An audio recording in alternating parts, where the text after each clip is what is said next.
Hare Krishna. Welcome to the Bhagavad Gita class, our Sunday evening series. So before we get started, let us recite the Mangalacharan prayers, the prayers for receiving the blessings of devotees of the Lord, of previous saints and acharyas, so that we can understand Bhagavad Gita nicely. So I will share my screen.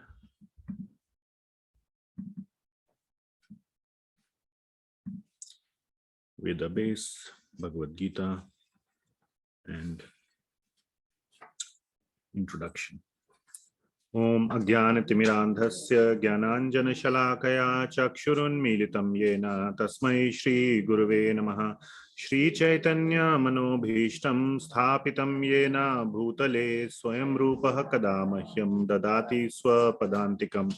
Vandeham Shri Guru Shri Yuta Padkamalam Shri Gurun Vaishnavamscha Shri Rupam Sagrajatam Sahagana Raghunathanvitam Tam Sajivam Sadvaitam Savadhutam Parijana Sahitam Krishna Chaitanya Devam Shri Radha Krishna Padan Sahagana Lalita Shri Vishakhan Vitamscha Nama Om Vishnu Padaya Krishna Presthaya Bhutale Srimati Bhakti Vedanta Swami Niti Namine Namaste Saraswati Devi Gauravani Pracharine Nirvishesha Shunyavadi Paschatya Deshatarine He Krishna Karuna Sindho Dinabandho Jagatpate Gopesha Gopika Kanta Radha Kanta Namostute Tapta Kanchana Gaurangi Radhe Vrindavaneshwari Vrishabhanu Sute Devi Pranamami Hari Priye Vanchakalpatarubhyascha Kripa Sindhubhya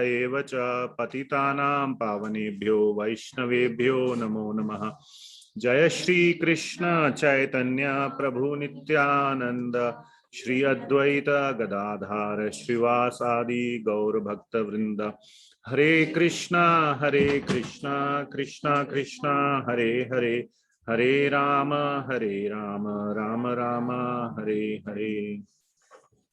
Srila Prabhupada ki jai, Srimad Bhagavad Gita ki jai. All right, everybody ready for another marathon or a drink from the fire hose? Sorry to put it that way, but as I was preparing, I'm finding it very, very hard to, I'll just say this up front, how to contain myself, what to skip. It's for me, the whole preparation is what to skip. And I just can't get myself around to skipping enough. So for the portions that I can't skip, you got to take it. And which means you got to drink from the fire hose. So please, it's not to scare you. First of all, it lightens my heart. I've said it. Okay. I can now be myself. But more than that, the focus is that, or the point is that, please focus. Okay. It's a very tough balancing act between how much to keep, how much to leave or skip, and yet provide enough value. This is all about Jnana Yoga chapter, and we are doing Jnana. This is knowledge, learning. So it's a very kind of appropriate chapter for the act that we are doing right now. Okay. And what will be paramount, what will be absolutely important will be for you to revise. Please, if you're serious about Bhagavad Gita, if you're like, checking it out and, like in universities, it's like audit class or a listener mode. That's a different thing. If you're here to really, it's like, your life depends on it. Many people, do a course so that, oh, if I do this well, I'm going to get the dream job. So they put their heart and soul into it. So with that sense, if you do the class, what it means is to go and revise read the chapter, at least the translations, try to make sense of it yourself. What is it saying? If I did not have the class, what would I understand from the chapter? Then try to apply the class on top of it. Try to see what, did it fill some gaps? Is the understanding sort of coming up in a cohesive way? And ask questions then. And the better students or the best students are those who do this pre-work even before the chapter is taught. It was the 4th chapter going to be covered today. There was no surprise. So do that pre-work. It's a partnership. Your strong commitment, and treat it. Bhagavad Gita, one should treat it as if it is, this is the most important thing I'm doing with my life right now. Of course, it doesn't mean you stop eating, stop sending your children to school, suspend or pause your life. No, but it doesn't demand that much either.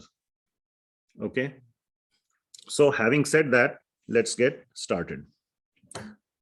Where's my...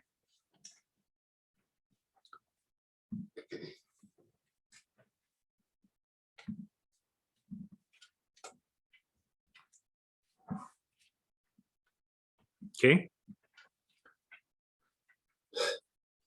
Jnana Yoga. So that is the chapter we are going to study today. Another name in the Gita Press edition, which is the standard sort of, Gita Press is the standard, it's the publisher of all Vedic literature, though not a lot with commentaries and all, but just they are doing an awesome job to preserve the Shastras in their original, as much as possible, original Sanskrit form. The name of this chapter is also given as Jnana Karma Sannyasa Yoga. Not just Jnana Yoga, Jnana Karma Sannyasa Yoga. I will explain what that is in just a second. Okay, so let's go into so this is the Jnana Yoga chapter, Transcendental Knowledge. So transcendental, I hope you all understand, transcendental means something which transcends the material world, beyond the material world, which is spiritual. So you can say transcendental knowledge or spiritual knowledge. That's the name of the chapter. Why Jnana Karma Sannyasa Yoga? It will become clear a little later also. I have a connection to this phrase in one of the later verses that we will cover. Okay. So the essence of chapter 4.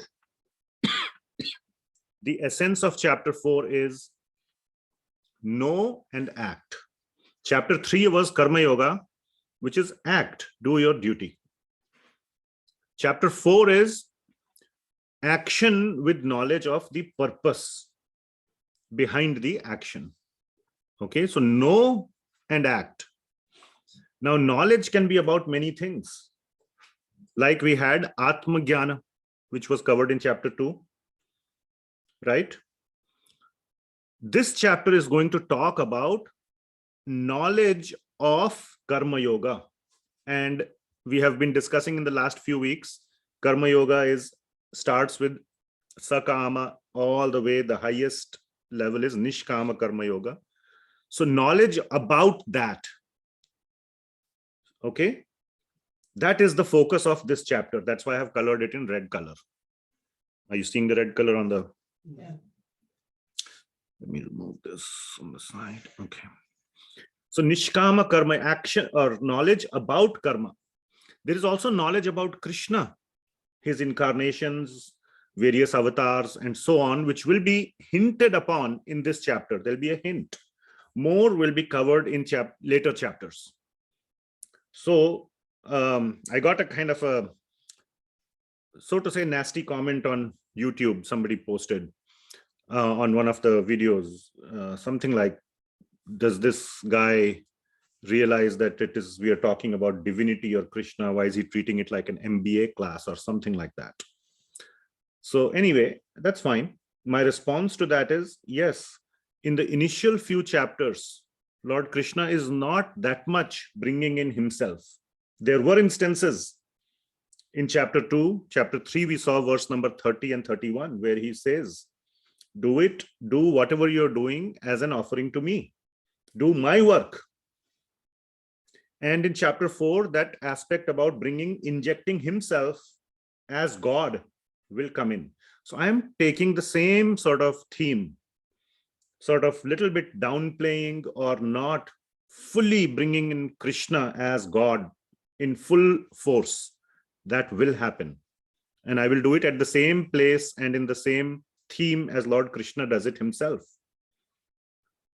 Many people get put off the moment you say, oh, Krishna is God. And it's a little hard for them to accept when told like point blank. So when they understand their suffering, this temporariness of the world, we have been running after some sense enjoyment and it's always elusive. It's temporary, it comes and goes and all that. Then that sort of feeling of dependence increases, that there is somebody superior who can actually help me. And then Krishna introduced, so I will introduce in that same spirit. And so Krishna is beginning to hint. We will see that very strong hint very soon. Okay, so that is that. So this chapter is about Jnana of Karma Yoga or Nishkama Karma Yoga. So let us start with this chapter. One request, keep Bhagavad Gita in front of you. Do not do this course without the Bhagavad Gita in front of you, because we will be referring to a lot of verses. On Zoom, please try to turn on your video. Makes me happier and feels a little more personal. I mean, I love the personal setting, so there are a lot of people in the room. And if you are in Portland and if you can make it here in person, awesome. I would love to have you here.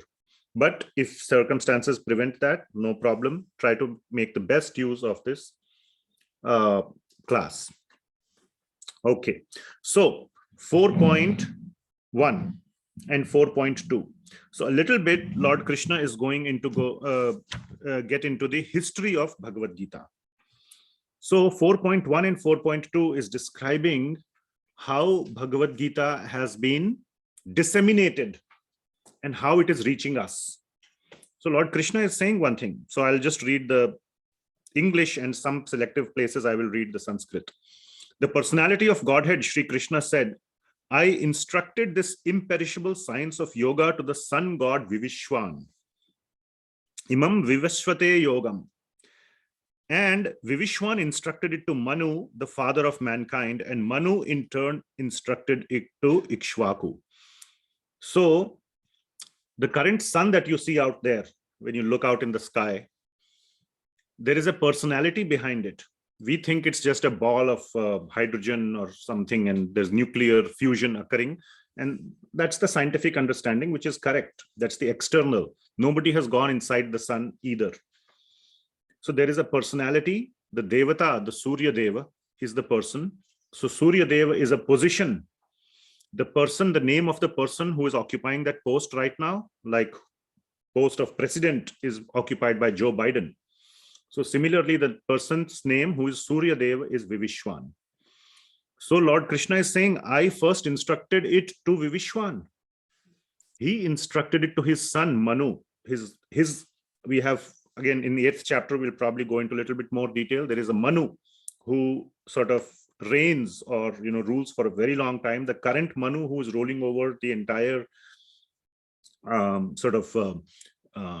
in this part of the material world is Vaivashvata Manu, because he is the son of Vivishwan. So he's known as Vaivashvata Manu.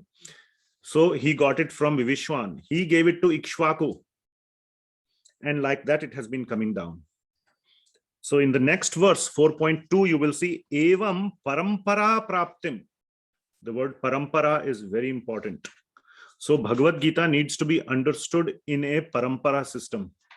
Parampara means what? It is coming from the chain of, it starts with Krishna. There is no Parampara that does not start with Krishna. When I say Krishna, Narayana, Vishnu, Lord Rama, Narsingha, they all are the same person. Okay.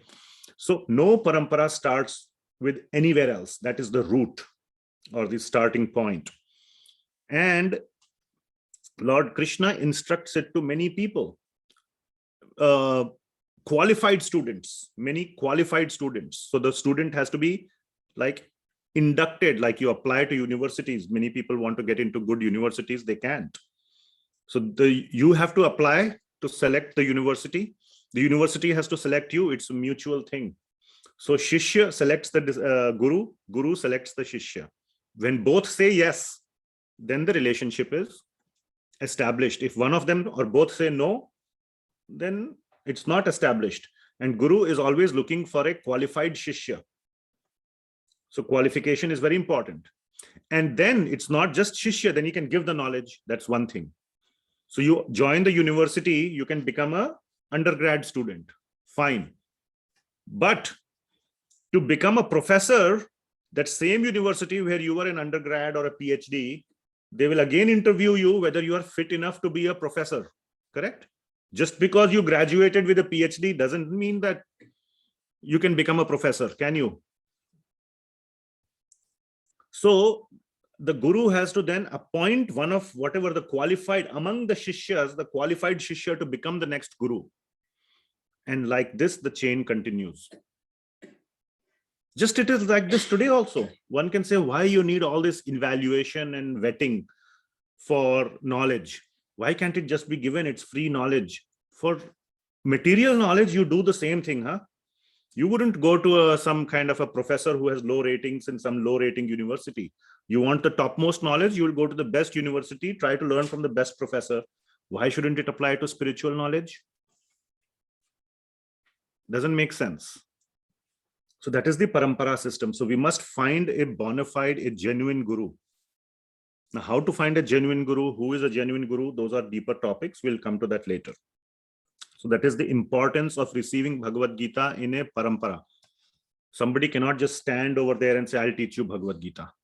So if you look at your Bhagavad Gitas, in the end of the introduction, I think we covered this in the orientation, the entire Parampara or the disciplic succession in which Bhaktivedanta Swami Prabhupada, who is the author of the commentaries of this one, is that whole sort of all the entire chain is mentioned.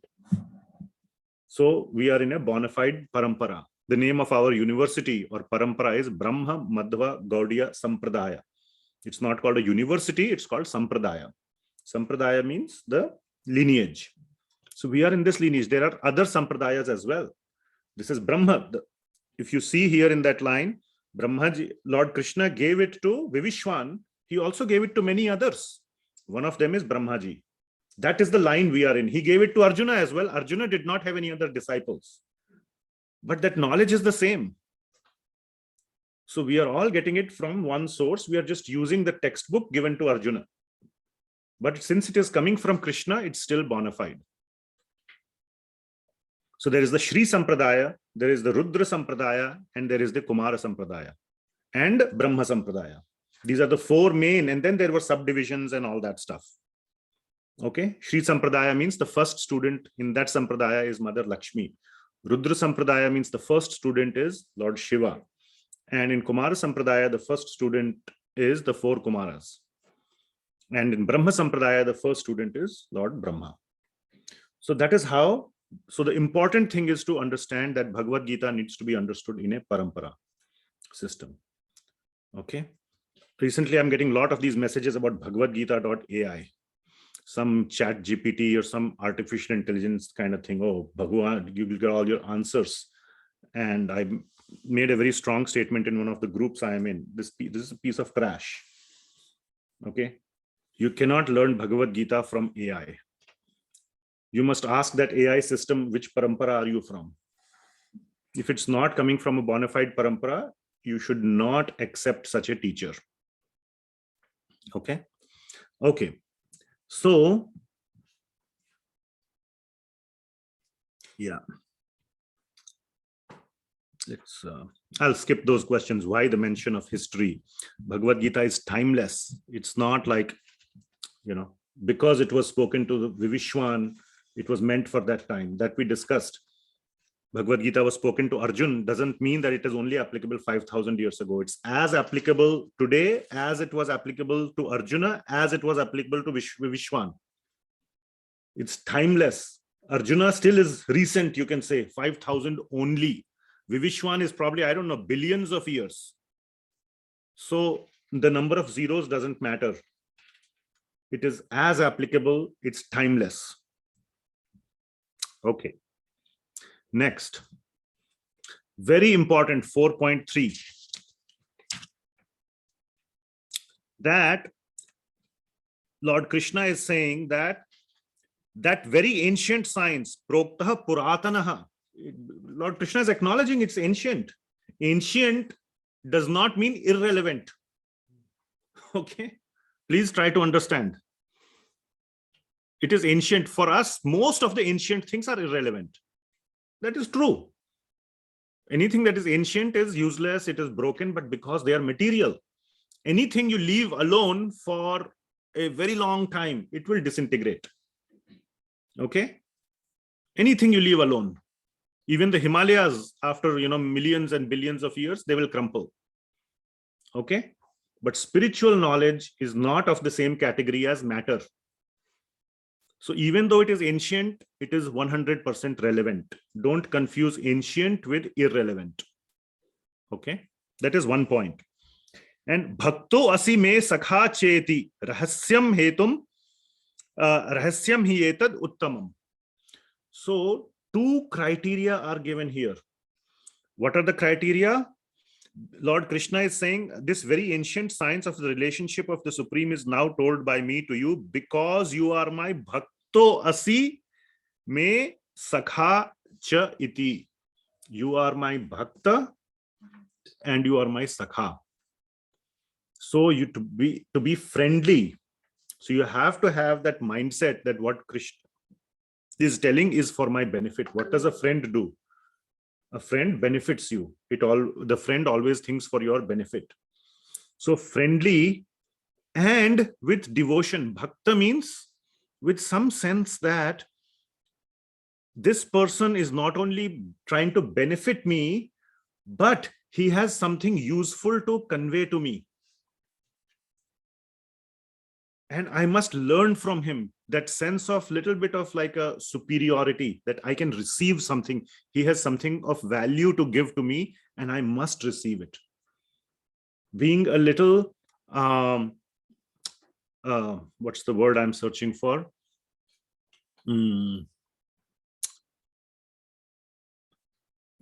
I wouldn't say greedy, but lalayit hona. Okay, I don't know. No, that's not. So to really look forward to it, to want it, to have a very strong pull for it. Desire. Yeah, huh? Desirous. Yeah, very desirous.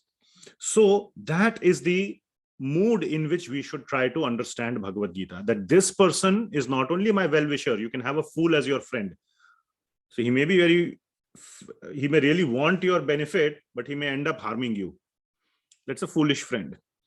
But a friend who has really a lot of value to give, you want to attach yourself to such a person. So like that, we must try to understand Bhagavad Gita. And it is rahasyam uttamam. Rahasyam hi etad uttamam. This is the topmost mystery. Why it is the topmost mystery? So I want to have a little discussion here. I didn't put a D, but why is Bhagavad Gita a mystery? It's available in an open book. But not everybody will be able to understand. Okay, so Mataji here in the room is saying not everybody will be able to understand. The way you are putting it, let me just say, is that you're putting the onus on the book, that it is complex. It is hard to understand. You are relieving yourself of some kind of responsibility here. You're saying the book is complex or the matter is complex, and therefore that's not the right answer. Everybody has their own interpretation.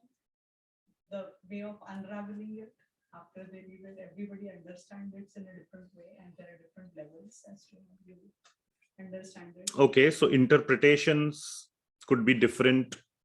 Okay. Anything else? online? Why is it a mystery? I'm looking for very simple answers, by the way. Very simple answers, not very, if even if Hare Krishna Guruji, even if book is available and I don't want to read, then it will always remain a mystery.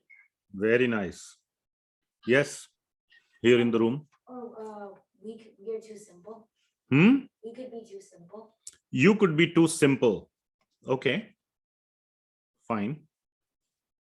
Okay, so let me share what first thing, like Mataji on the Zoom said, many people don't just even open it and read it.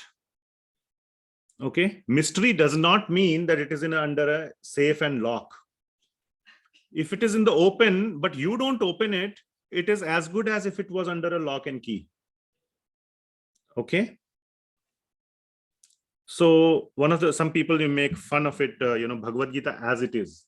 As it is means as it is on the shelf, never to be opened. So for 10 years, it is as it is, exactly at the same place. You go and dust it every week and stays as it is. Then it is a mystery.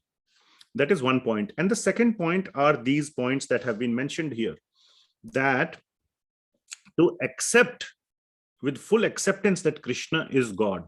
And if God is speaking, it must be something terribly important. Let me forget everything else and try to absorb what is being said. Okay.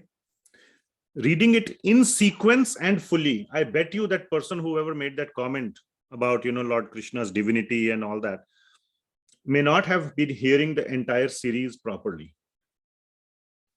So reading it fully and in sequence, not jumping around and then say, okay, every page is done because I hopped around in some random sequence. So it's not just about the coverage being 100%, but coverage in sequence. Therefore, those of you who are attending this class, please attend it fully. If you miss a class, go watch the recording. Don't hop around and don't think that, and you can join. Those who will join later can obviously start from the beginning and quickly begin to catch up. So, but it must be read in sequence and fully, and the full understanding will emerge till we reach the end. So these are some of the reasons why it remains a mystery for most people. You'd be surprised, but many people approach it very casually. Sometimes, we think that we must charge money, like in university. I'm paying $80,000 for my kids' education in a university. I talk to them every day. Did you go to the class? But for free stuff, we don't have that level of seriousness. But it is said in the Shastra that for Shastra, you must never charge. But at the same time, today's mentality is free stuff is, as good as trash. So it's up to us to take it as if it was worth $80,000. Okay. So now we'll go a little. So that was very important. That's sort of setting the paradigm for understanding Bhagavad Gita. It must be understood from a bona fide parampara and with this mood of sakha and bhakta, and not let it remain a rahasya. We must try to unpack the rahasya. Otherwise, even after the class, it will remain a rahasya, a mystery. So now let us see Arjuna's mood. Arjuna is not taking anything for face value. 4.4, he asks a very good question. Arjuna said, the sun god Vivishwan is senior by birth to you. How am I to understand that in the beginning you instructed this science to him? So he's asking a very genuine question. You said you instructed it to the sun god, but we've been seeing the sun for billions of years. You were just born in Mathura, and we all know the story. You were born, so many demons, Putana and all, tried to kill you. Then you went and killed Kamsa. And, you were in Vrindavan and all these things. And now you are here in Dwarka. You are the king of Dwarka. But the sun is much older than you. How could you have instructed? Now, Arjun is asking this for our benefit. He is fully aware that Krishna is Bhagavan, but for our benefit, he is asking this question. Okay. And the point to understand here is that Arjuna is not somebody who is a person of blind faith. He's an intelligent student, and an intelligent student asks tough questions.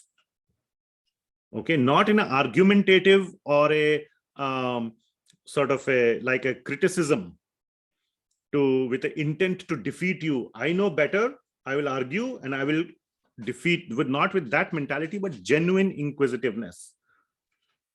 Don't be and neither is Krishna advocating blind faith. So even you should ask questions. Bhagavad Gita is all about questions and answers. Some places Lord Krishna is just telling Arjun things, but many places, entire chapters are based on Arjuna's, starts with a question. Lord Krishna spends the whole chapter as an answer to that question.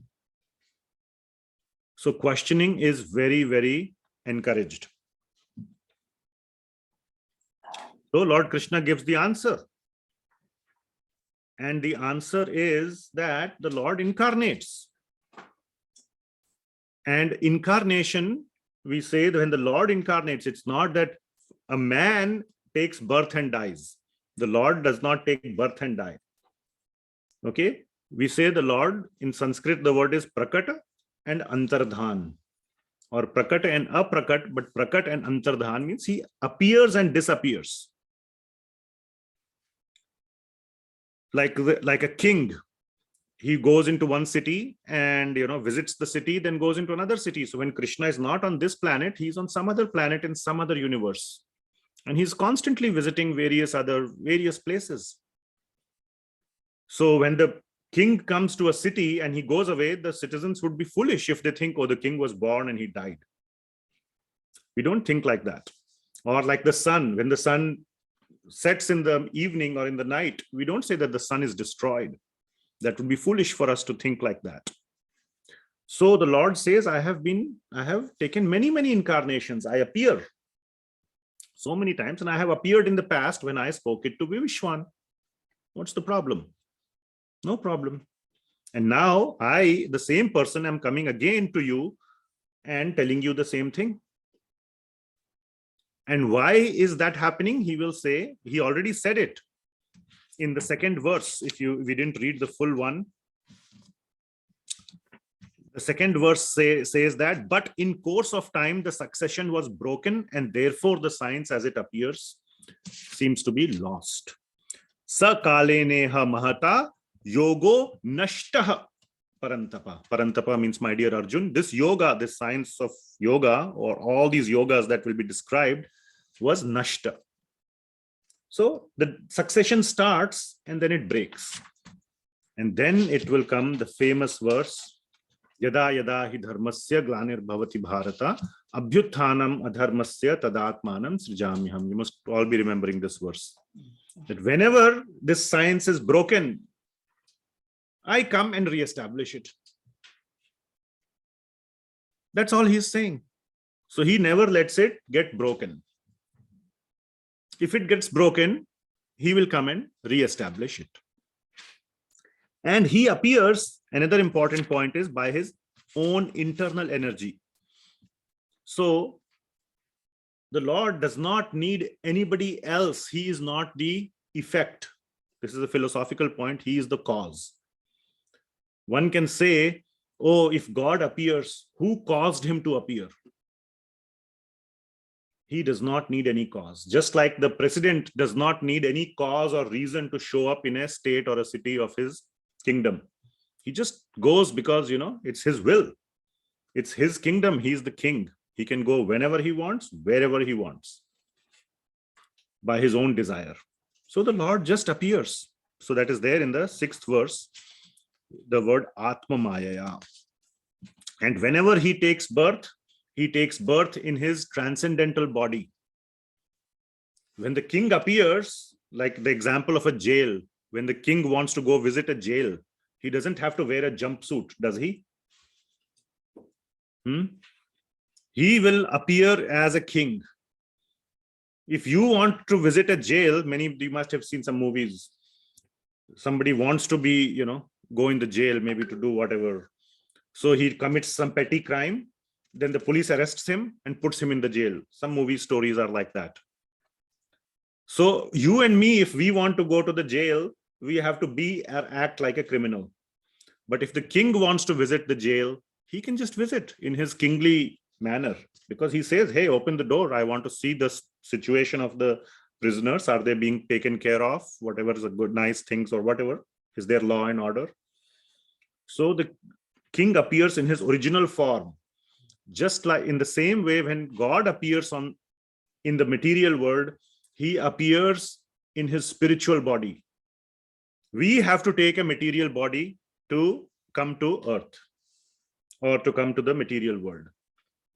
We are also spirit souls. But when Krishna appears, he does not need a material body. His whole body is spiritual. So these are just some points to understand about God's appearance in the material world. Yes, we have a question. When Arjuna gets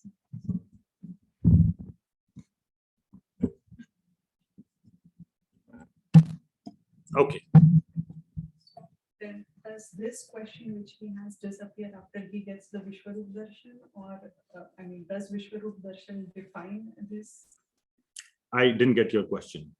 The fact that he's asking, right, and he has to explain him that I appear and I have been taking these births. So does Vishvaroop Darshan explain Arjuna this form of God, or Vishvaroop Darshan explained which form of God? like he is the one and he is the one who's taking births and he. That Krishna is the Almighty? Yeah. So so you're asking a 11th chapter question, which is Vishvaroop Darshan. That is a very, very miniature and a very low level form of Krishna. And it will be described very nicely in the 11th chapter by Krishna. Okay. So he is going to describe his lower forms or lower forms, Rupa. So that is called Vishvarupa. The Lord appears as material nature, but Lord is much, much more than that. Okay. So yeah, hang on till we reach the 11th chapter. All right. So going to the next slide. So the Lord appears and disappears. It's not like, so he appeared and talked about Bhagavad Gita to Vishwan in a different incarnation. No problem with that understanding. And why is he appearing again now? Because of dharma samsthapanarthaya. The next verse is also very popular. Paritranaya sadhunam vinashaya cha dushkritam dharma samsthapanarthaya sambhavami, means I appear yuge yuge. From yuga to yuga to yuga, I keep coming. So there are three reasons for God's incarnations. One of them is paritranaya sadhunam. All the people who are devotees of the Lord are very happy to see him come here. Okay. They may not be, they're not criminals. They are like the jailers who are making sure that, the criminals are getting the good, care. But when the king comes, the staff becomes very happy. Oh, my dear king is coming. So they are the sadhus. In the material world, there are agents like Srila Prabhupada and so many other saints and devotees are there. So for their pleasure, Krishna arrives. They feel very happy. Vinashaya cha dushkritam, to get rid of the demons and the criminals, or the bad guys, and to re-establish dharma. So if you see, the dharma was very, very, very unruly or not present at the time when Krishna appeared. Whatever happened to Draupadi in the royal court doesn't even happen. I haven't seen any such thing, even at least today in the material world here on planet Earth. Where is a woman being so badly insulted in a royal court? It may be happening out of sight, but right in front of an assembly of the lawmakers. It's like saying that this happened in the United States Congress, in front of all the senators and whatever cabinet members and everybody. So that was the state of dharma at that point. It had degraded so far down, and the Lord appears, okay, to re-establish dharma. So dharma sanstha. So these are the purposes of the Lord's incarnation. So much knowledge is being given about God, why he appears, and how he appears. Okay, so all this we are learning from Bhagavad Gita. And then he says this point again. One was Atma Maya. Another point, another thing he's saying is all his incarnations are spiritual. This is a very, very important verse, 4.9. Janma karma cha me divyam. So I'll stop there, just one line. Janma karma cha me. So if you see here, Lord Krishna is talking about himself here. Okay. So in the 7th verse, for example, yada yada hi dharmasya glanir bhavati bharata abhyuthanam adharmasya tadatmanam srijamyaham. If you break srijamyaham, it breaks into srijami aham. He's talking about I come. So he's talking about himself. Similarly, here he is talking about janma karma cha me. My janma and my karma, my activities, whatever my, all my biography, so to say. So he's talking about himself. And what is he saying? Divyam. These are transcendental. These are beyond anything that is material. So janma karma cha me divyam. These are transcendental things. So God's incarnations are not human. They are divine. They are spiritual. And now comes the part of knowing. Okay. Veti, word veta, veda, veti. Vet means it's the root thing is knowledge. Veda means that one which contains knowledge. So Vedas contain knowledge. Veda, veti. So the root is vet. So here there is the word evam yo veti tattvataha. One who knows. Veti, knows the tattvataha, the essence of janma karma cha me divyam, of my activities, my birth, my entire history.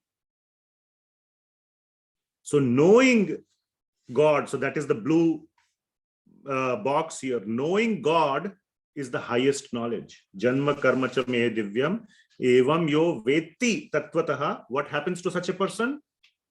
Tyaktva deham punar janma naiti. Tyaktva deham, upon giving up this body, punar janma, next birth. No next birth. That is called what? Moksha. So by knowing in tattva, in essence, at the most fundamental, the most deep level, those who know this, no more birth and death, moksha. So this knowledge is the highest knowledge, therefore. This is the knowledge that can lead us to moksha. You're following? So now after Bhagavad Gita, reading Bhagavad Gita, maybe you can say, I have read it. Veti is done. But there's no moksha. So where is the problem? I know about Krishna. You might have seen a TV serial about Krishna. Maybe you read a book about Krishna, how he was born in the jail. Remember, Kamsa had imprisoned Devaki and Vasudeva and all that. So I know. Sure, you can answer all questions. You can pass a quiz. 100 out of 100 you will get in a quiz. But why moksha is not happening? So what is the answer? Karma? Okay, we'll answer that question. Hopefully today, if we complete 4th chapter, that question will get answered, and that's not the right answer. What you will learn is that jnana has the power to burn karma completely. It will burn to ashes all your past karma. It has that power. You don't have to go through the reaction suffering process. That's the beauty of jnana. It will come in the later chapters. So if you know jnana in essence, karma is burnt like anything. Yes? We are just knowing that we are not putting in practice or implementation. Very nice. You're kind of getting close. So knowing in essence, not just to pass an exam.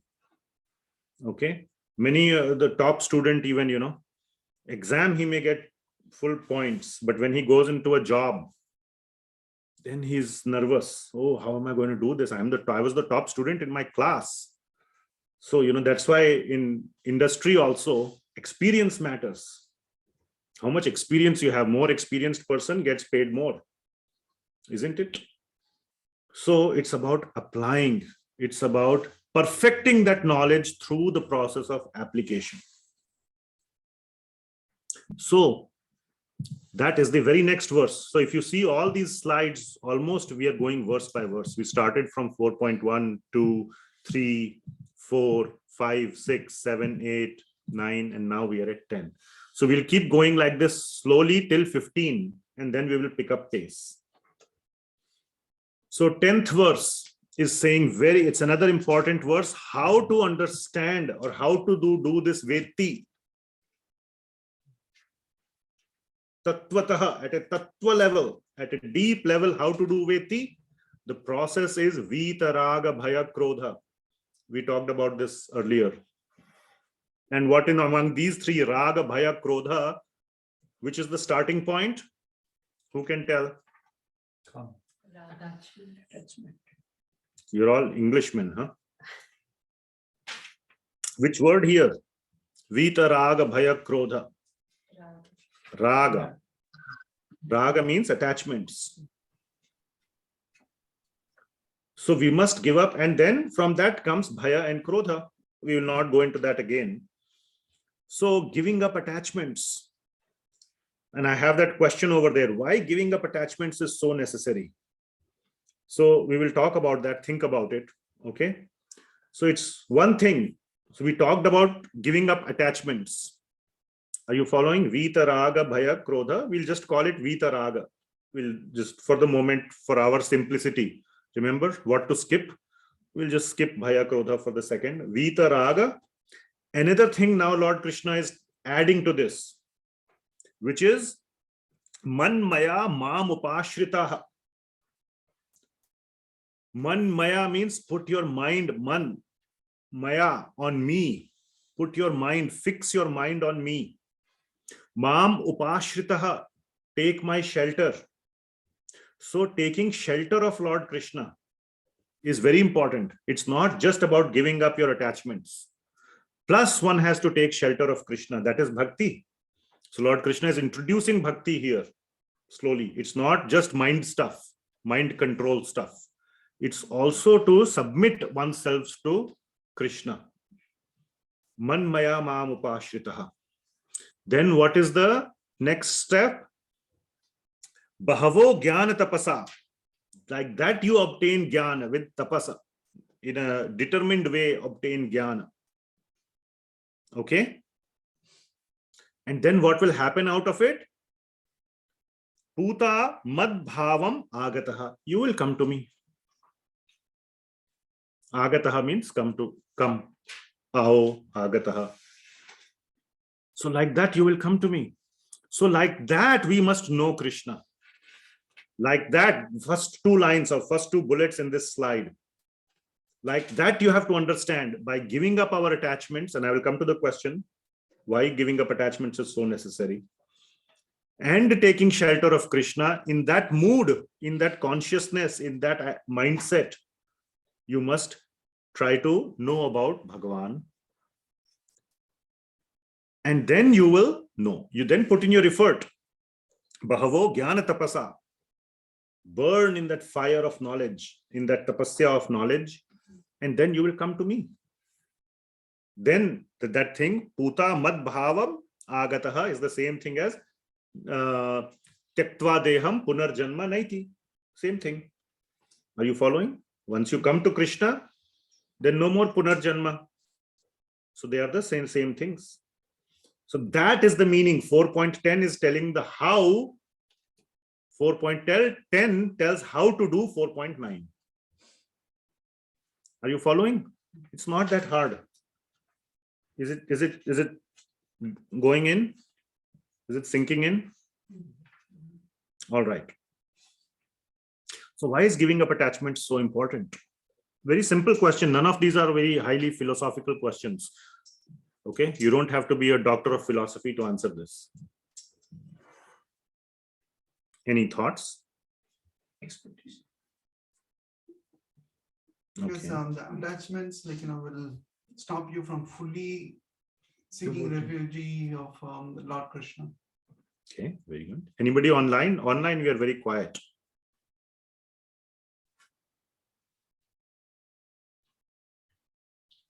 Okay, I hope you're all getting it. And maybe somebody is speaking on mute. I don't know. But anyway, so what you say, what's your name, Prabhuji? Chandra. So yes, you are absolutely right. It is so that we can have singular focus. Remember in second chapter, we had a verse, Vyavasayatmika buddhi. Anybody remembers the next line? Ekeha kurunandana. So when your buddhi is focused on one thing, ekeha, then you make spiritual progress. So yes, there are many things in our lives, I get it. But when we, other than, and we will cover this also in the next few points, Lord Krishna will bring this up. Yes, maintain your family, do your cooking, cleaning, this, that. But then one must have a very singular focus that my real job in life is to make spiritual progress. Like that.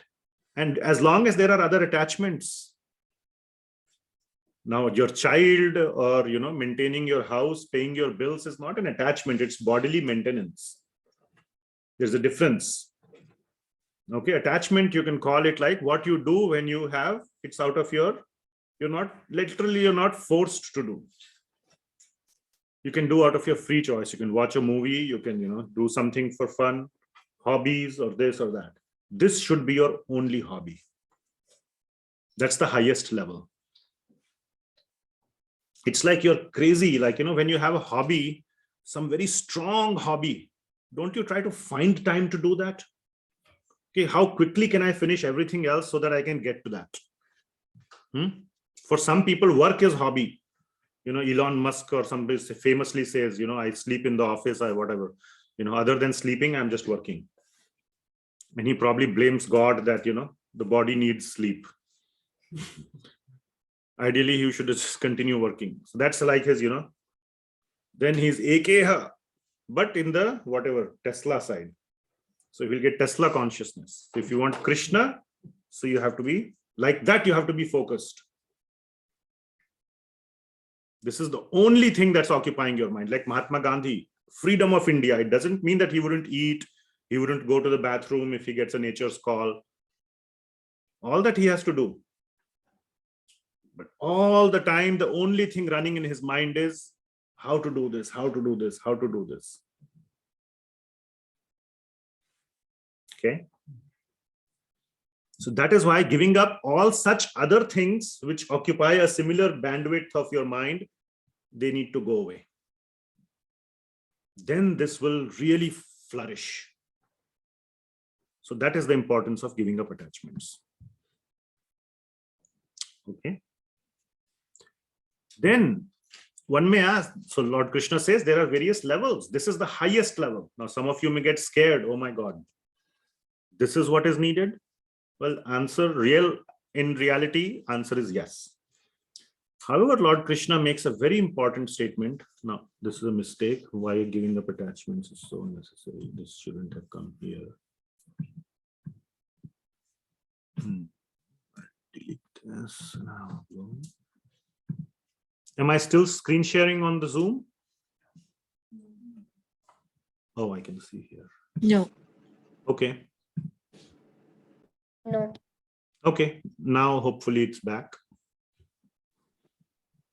So there are various levels of Krishna consciousness, being conscious of Krishna. Krishna occupying our mind, as there are various levels.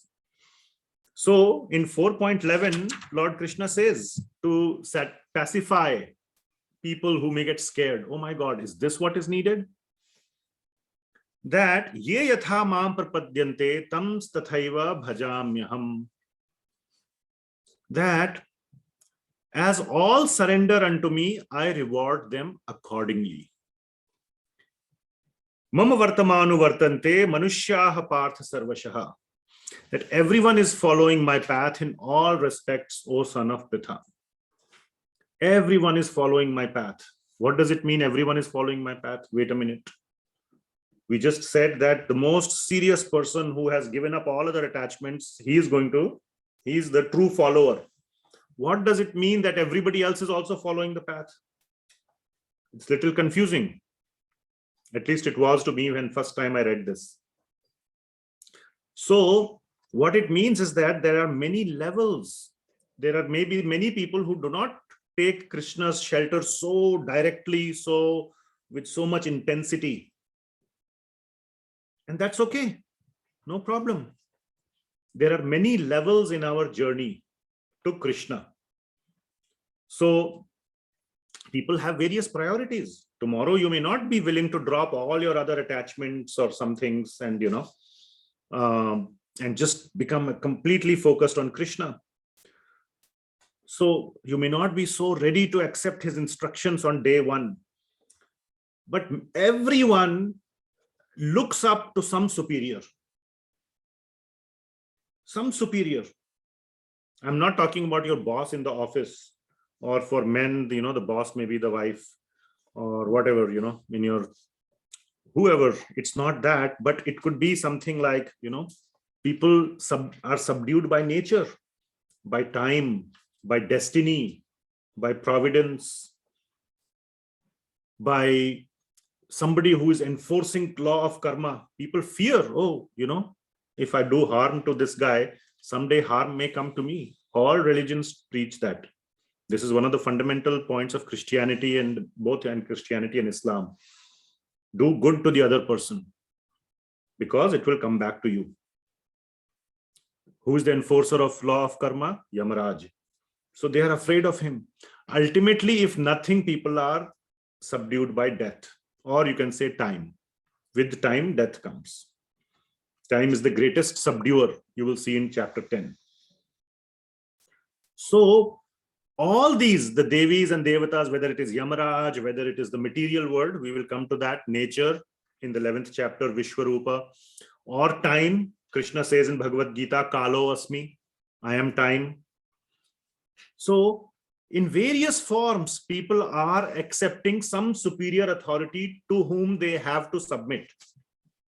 And two of the greatest such authorities are time and death. If nothing else, people know I have to submit to these. Isn't it true? Isn't it true? Even the biggest atheist. Isn't it? And Krishna is saying, I am time, I am death. So in a sense, they are submitting to Krishna, but at a much lower level. Much better to submit to the Krishna as Krishna rather than death as Krishna. But Krishna says, I am death personified as well. So in that way, everyone is following Krishna's path, because everyone is aware of Krishna directly or indirectly in some way or the other. And Krishna reciprocates accordingly. Those who go to him with devotion, with bhakti, Krishna will accept them with love. Those who are arrogant, they still get subdued, but they get subdued in a little rough way. When the stick doesn't bend, ultimately it has to bend or it has to burn away. One way or the other, it has to get subdued. It doesn't want to. So Krishna reciprocates accordingly. It's our choice in what kind of reciprocation we want. And we will cover in great detail the reciprocation that we should aspire for and the sweet side of Krishna's reciprocation from chapter 7 onwards, when Bhagavad Gita will become all about Krishna. Right now, Bhagavad Gita is full of karma and jnana. Then it will be full of Krishna and bhakti.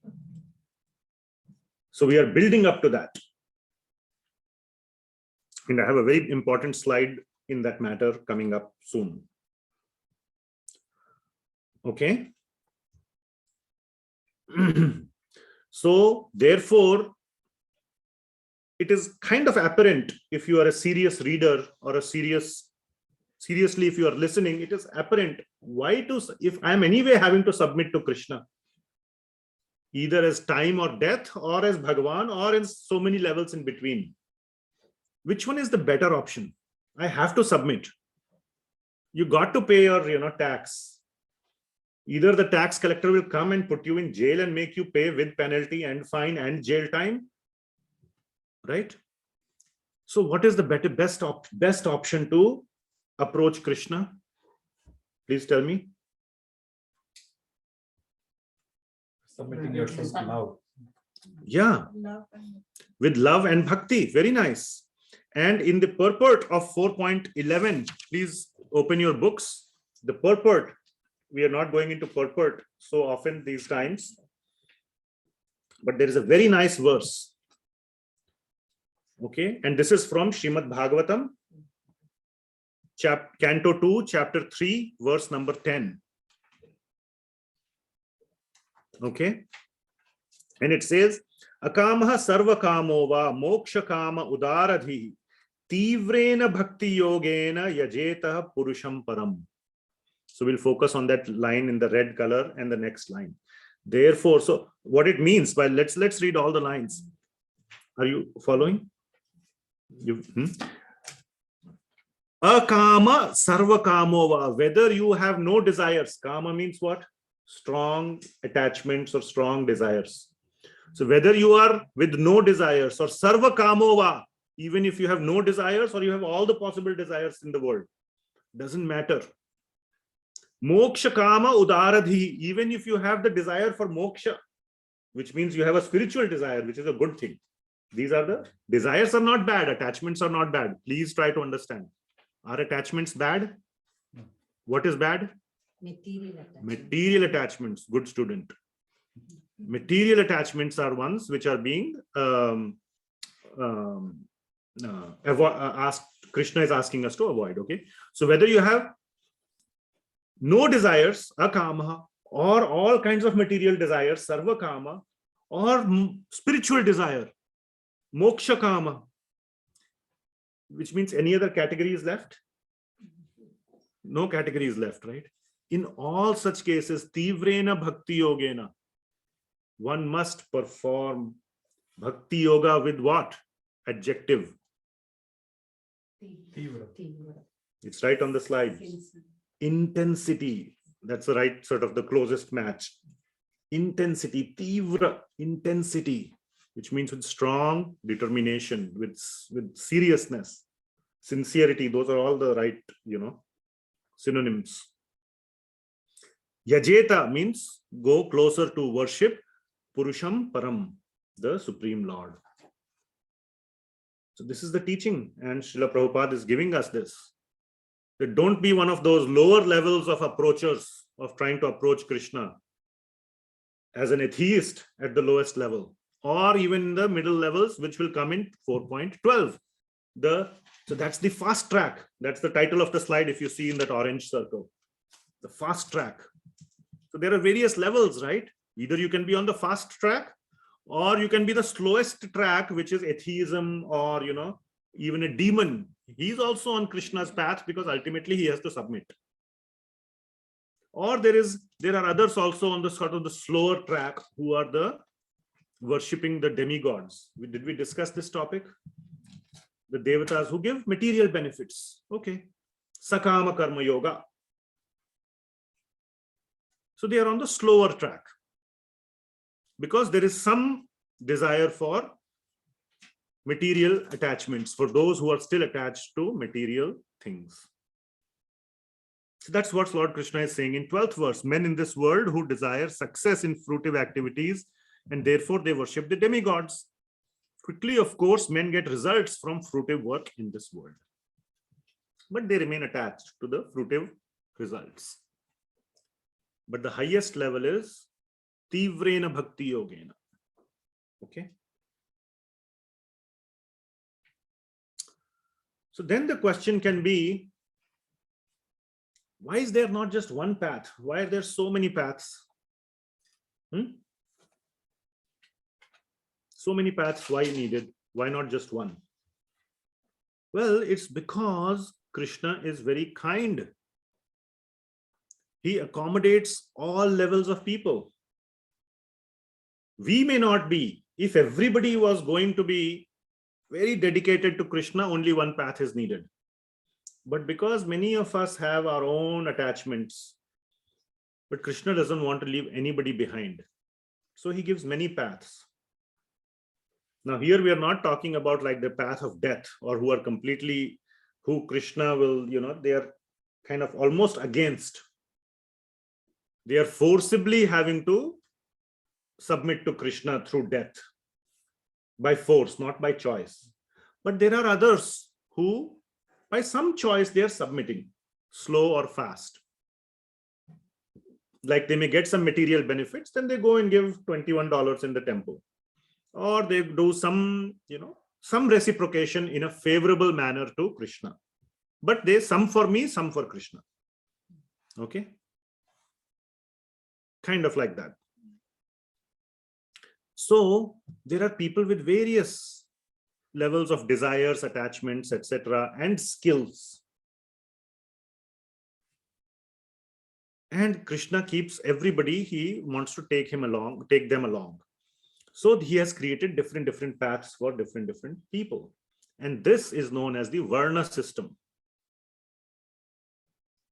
at a broad level. So in 4.13, it's a very important verse. And if you see, I have a little D there on the slide. D means we will do a little small discussion there. What is commonly called a sort of mistermed as, or abused, the bad word for it is caste system. How many of you have a good opinion of caste system? Nobody, right? Me neither. So Lord Krishna says, Chatur Varnyam Maya Shrishtam. These four varnas, what are the four varnas here? Brahmana, Kshatriya, Vaishya, and Shudra. Anybody a Shudra here? We should all raise our hand. We all are Shudra because it's about karma. Yes. We are serving someone. But in a caste system, Shudras are supposed to be, Shudra, get out. You're a Shudra. I'm a Brahmana. No, I cannot touch you. You're a Shudra. So all that is nonsense. Krishna is saying, I have created the caste system. I'm using the word caste system. The Sanskrit name is the Varnas, the four Varnas. So how can anything created by Krishna be bad? It has to have a purpose. So what does he say? Chatur Varnyam Maya Shrishtam. The next line is very important. Guna karma vibhagashaha. Vibhag means how they are divided. How are they divided? Based on guna and karma. Does it say janma karma vibhagashaha? Not by janma. By guna and karma they are divided. Which means essentially this is a system of meritocracy. I will give you an example in a corporate environment. Isn't it based on meritocracy? So in a corporate environment, people are employed or they have various jobs based on their education, qualification, which means qualities, qualification, quality, same root word. Guna means quality, qualification. And karma, your skills, what you are good at doing. So I'll take the example of a software company. Do you have software engineers? In software, can a software company exist without software engineers? No. No. Okay, thank you. Can a software company which is in business exist without managers? No. If you just have a bunch of software engineers, they will have fun. They won't produce any software. They'll all sit in the coffee room and chit chat. So you need managers. Do you need to have a sales team? Otherwise, who will sell? They may create the best software, nobody to sell. And do you need the designers and the thinkers to conceive the product? Otherwise, the software engineers will keep looking, what should I build? I need what the high-level design is. In Intel, we call them fellows and all these senior thinkers. Correct? Now, have you seen in a company where a fellow was made a manager and he did such a terrible job? Or a manager thought he's very intelligent, he was made a fellow, and then everybody makes fun of him. Look at this fellow, he doesn't even know technical stuff. Just got the title of fellow. Have you seen that? But he may be a very good manager. So that is nothing different, no different from the varna system. I just described the 4 varnas. The thinkers are the brahmanas. The managers are the kshatriyas. They have to manage administration. Kshatriya doesn't mean just war. Then you have vaishyas who are dealing with sales and marketing and finance and accounting. That's called vaishyas. And the shudras are who follow the orders. You tell me what to do, I will do. I'm good at doing my job. That is the meaning of shudra. Shudra is not untouchable. Now, the moment you make it away from meritocracy and you make it by birth, then the whole system becomes abused. Okay. So nowhere in the Vedas, nowhere in Bhagavad Gita, it says janma. It's always guna and karma. Okay. So being a software engineer is a bad thing. We all start our careers as a software engineer, and you can transcend from one to the other to the other.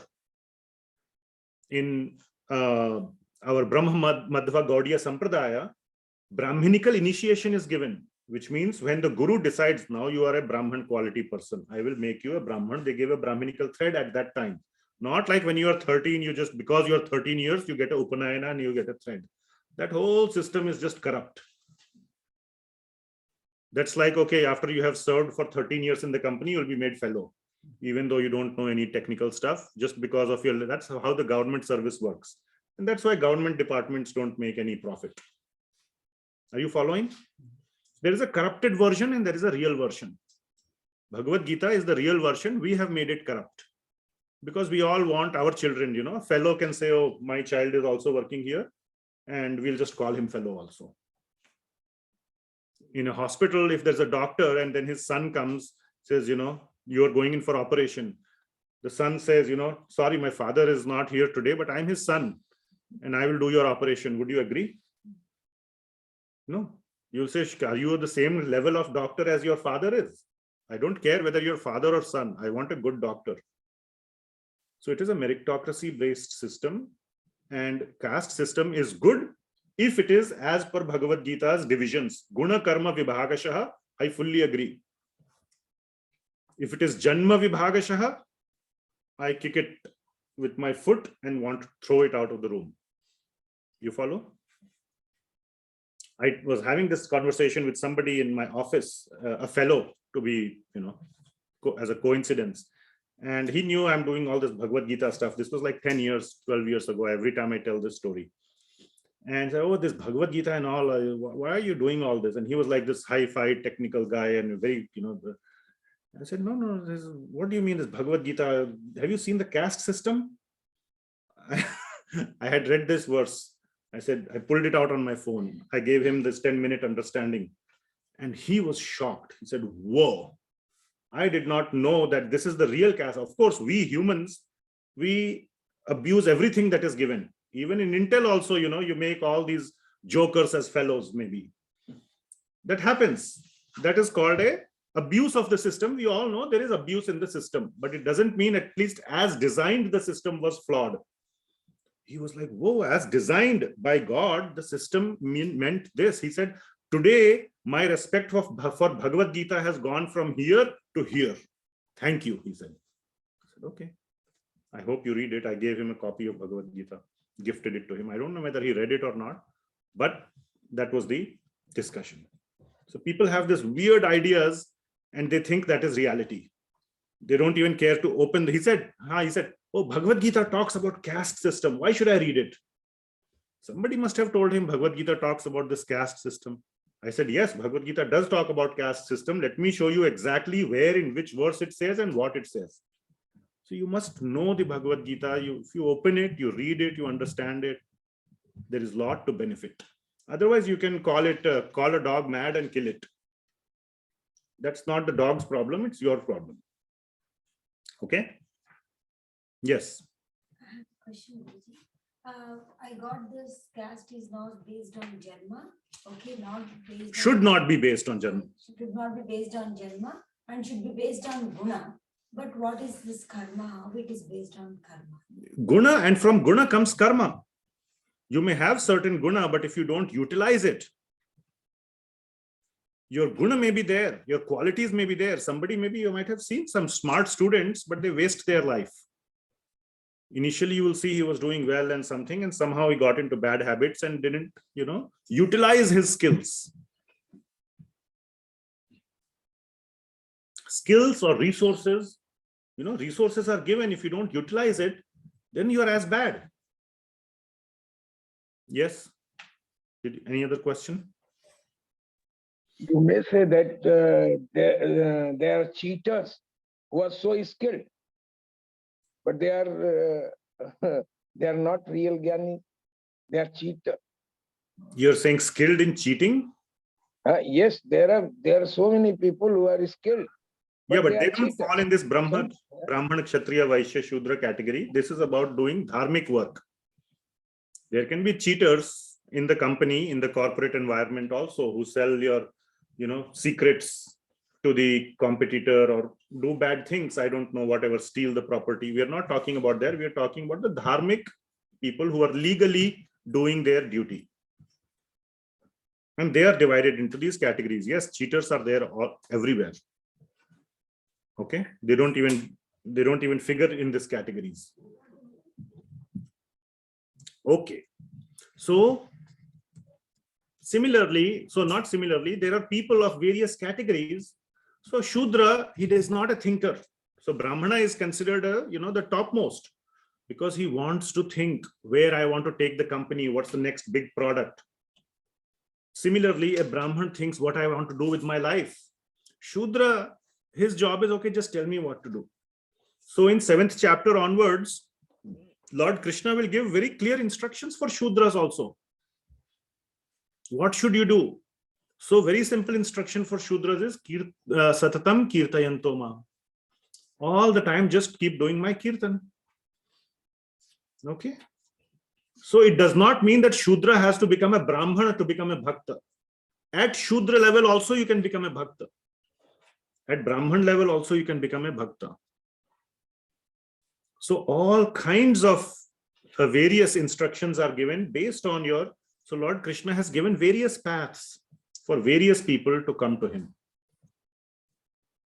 And in this system, and this is a beautiful system that Krishna has created, which he will talk about in detail in the 18th chapter. So please, you have to wait till the 18th chapter to get a little more detailed understanding. There are about 10 verses on this whole topic. Almost not 10. I would expand it to almost 20 verses, from 40 to 60 almost. Okay.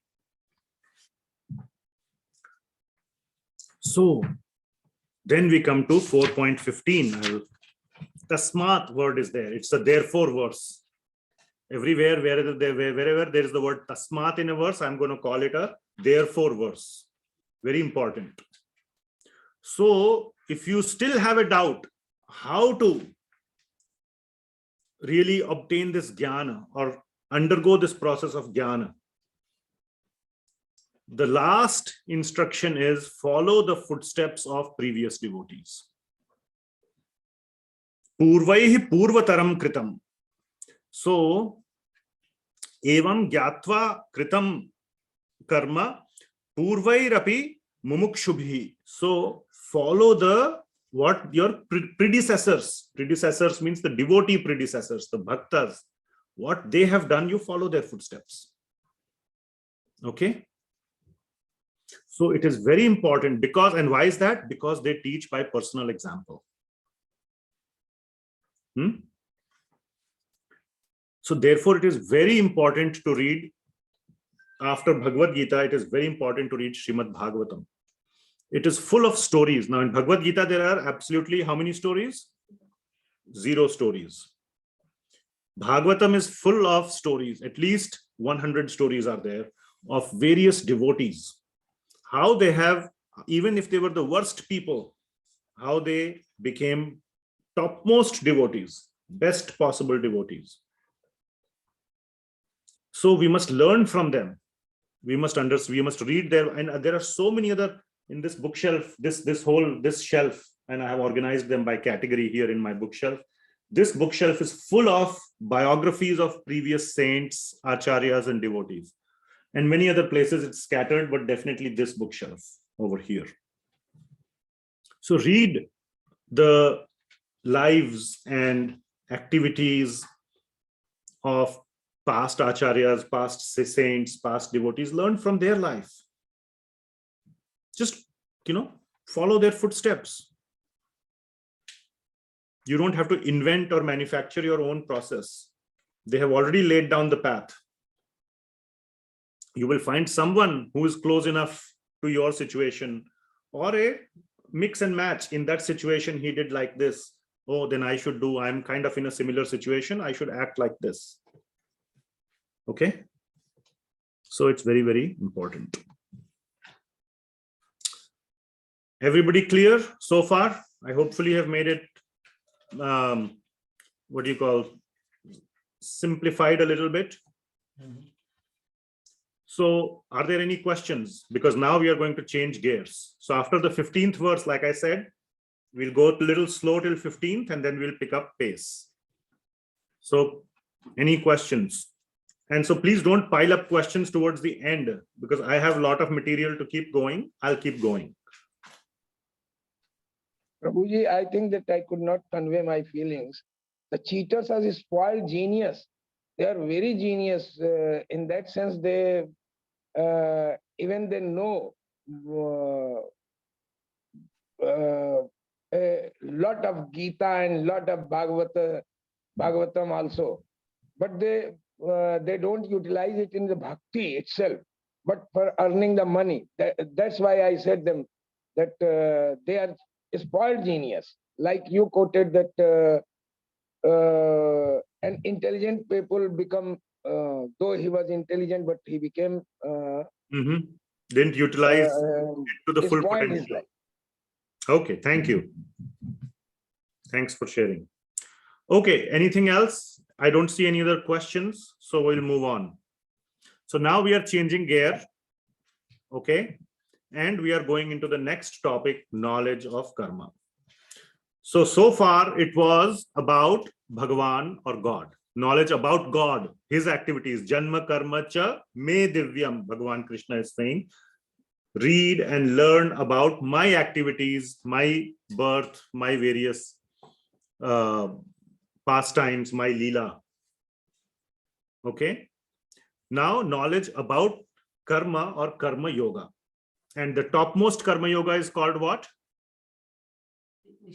Nishkama karma yoga. That is the topmost level of karma yoga, doing it with full spiritual consciousness.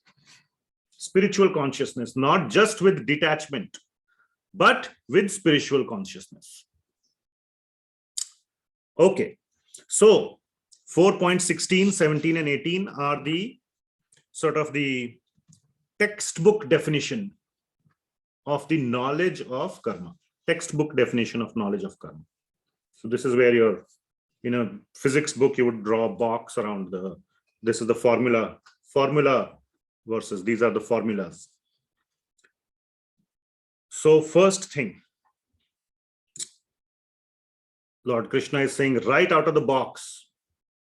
So let me read the 3 verses together because they kind of, it's hard to kind of go one by one. Even the intelligent are bewildered in determining what is action and what is inaction. Okay, so please just understand, even the intelligent can't figure it out. Now I shall explain to you what action is, knowing which you shall be liberated from all misfortune. So jnana is liberating. Jnana burns all sinful, all, not just sinful, all reactions. Okay, that's what is being said. Later on again it will be said, but here also it is said. Okay, so here comes the definition. Just 3 words. 3 words of definition in the 17th verse. Karmano hi api bodhavyam cha vikarmanaha akarmanascha bodhavyam gahana karmano gatihi. This is 17th verse. So there are 3 terms being introduced. Karmano hi api bodhavyam. That one must understand what is karmana or karma. Bodhavyam cha vikarmanaha. One must understand. Bodhavyam means to understand. What is vikarma? So karma, vikarma. Akarmanascha bodhavyam. And one must understand what? Akarma. So karma, vikarma and akarma. One must understand. And the rest is very complex. Gahana karmano gatihi. Gahana means gahan hai bahut. It's very complex, very hard to understand. Karmano gatihi. What happens? So many people, there was, in the first class, there used to be this mother with 2 children. I don't know, she's not here. Okay. So that's what happens if I did this and I did that, then what will happen? And if I did this and I did that, then what will happen? I said, I don't know what will happen. I'm not Yamaraj. Gahana karmano gatihi. What will happen? Gati means your destination. What will happen if I did this, if I did that? Is very complex to understand. So we must understand just 3 things. Karma, vikarma, akarma. So you can ask this question. So that is what I have said. This law of karma to understand is extremely complex. In the previous 16th verse, that's how it started. Kavayo api atra mohitaha. Kavayo means kavi. Kavi is supposed to be, kavi doesn't just mean poet. Kavi means an intelligent person. Typically, to be a poet, you have to be very intelligent and smart to come up with all the whatever. But kavi doesn't just mean poet, means intelligent. That's the root word, Sanskrit word. Kavi means intelligent. So kavayo api atra mohita. Even they get mohita. Mohit means bewildered. Mohit doesn't just mean fall in love. Mohit means to become bewildered. Pyar mein pagal ho gaya. That is the correct meaning of mohit. Not ki pyar ho gaya. That's not the meaning of mohit. Mohit means to become illusioned. So that's why it is used as a love or something, because one gets mad in love, crazy, whatever, right? So mohitaha means he becomes bewildered. Gahana karmano gatihi. So you can ask the question, how can we abide by a law which is so complex or which we don't understand? How do you answer this question? Any thoughts? If you don't understand a law, how can you abide by it? And Lord Krishna himself is saying, Kavayohi apyatra mohitaha and gahana karmano gatihi. So I don't see any answers coming. So let me ask you, Faith. Okay, no. So how many of you are convicted criminals here? You have served in the jail time. Anybody like that here? Nobody, right? Nobody, correct? Okay. How many of you are Supreme Court justices here?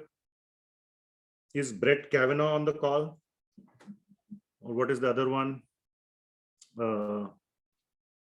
Neil Gorsuch, are you on the call? They're Supreme Court justices. or what are the other ones? Sonia Sotomayor, Elena Kagan, Samuel Alito, John Roberts. Who were the other ones? Who did I miss? Clarence Thomas. I'm missing one more. The new one, yeah. The lady, yes. What was her name? Yeah.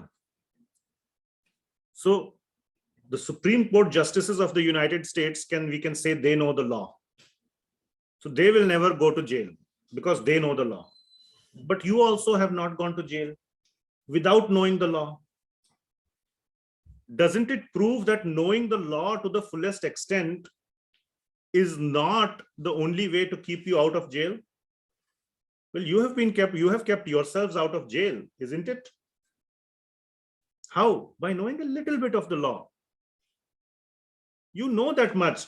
I shouldn't just go and crash my car into someone's house. I shouldn't just go and, walk up and hit somebody or punch them in the face for no reason. You know these basic things, and it will keep you out of trouble, and it will keep you what is known as a law-abiding citizen. You do not have to be a Supreme Court justice to be a law-abiding citizen.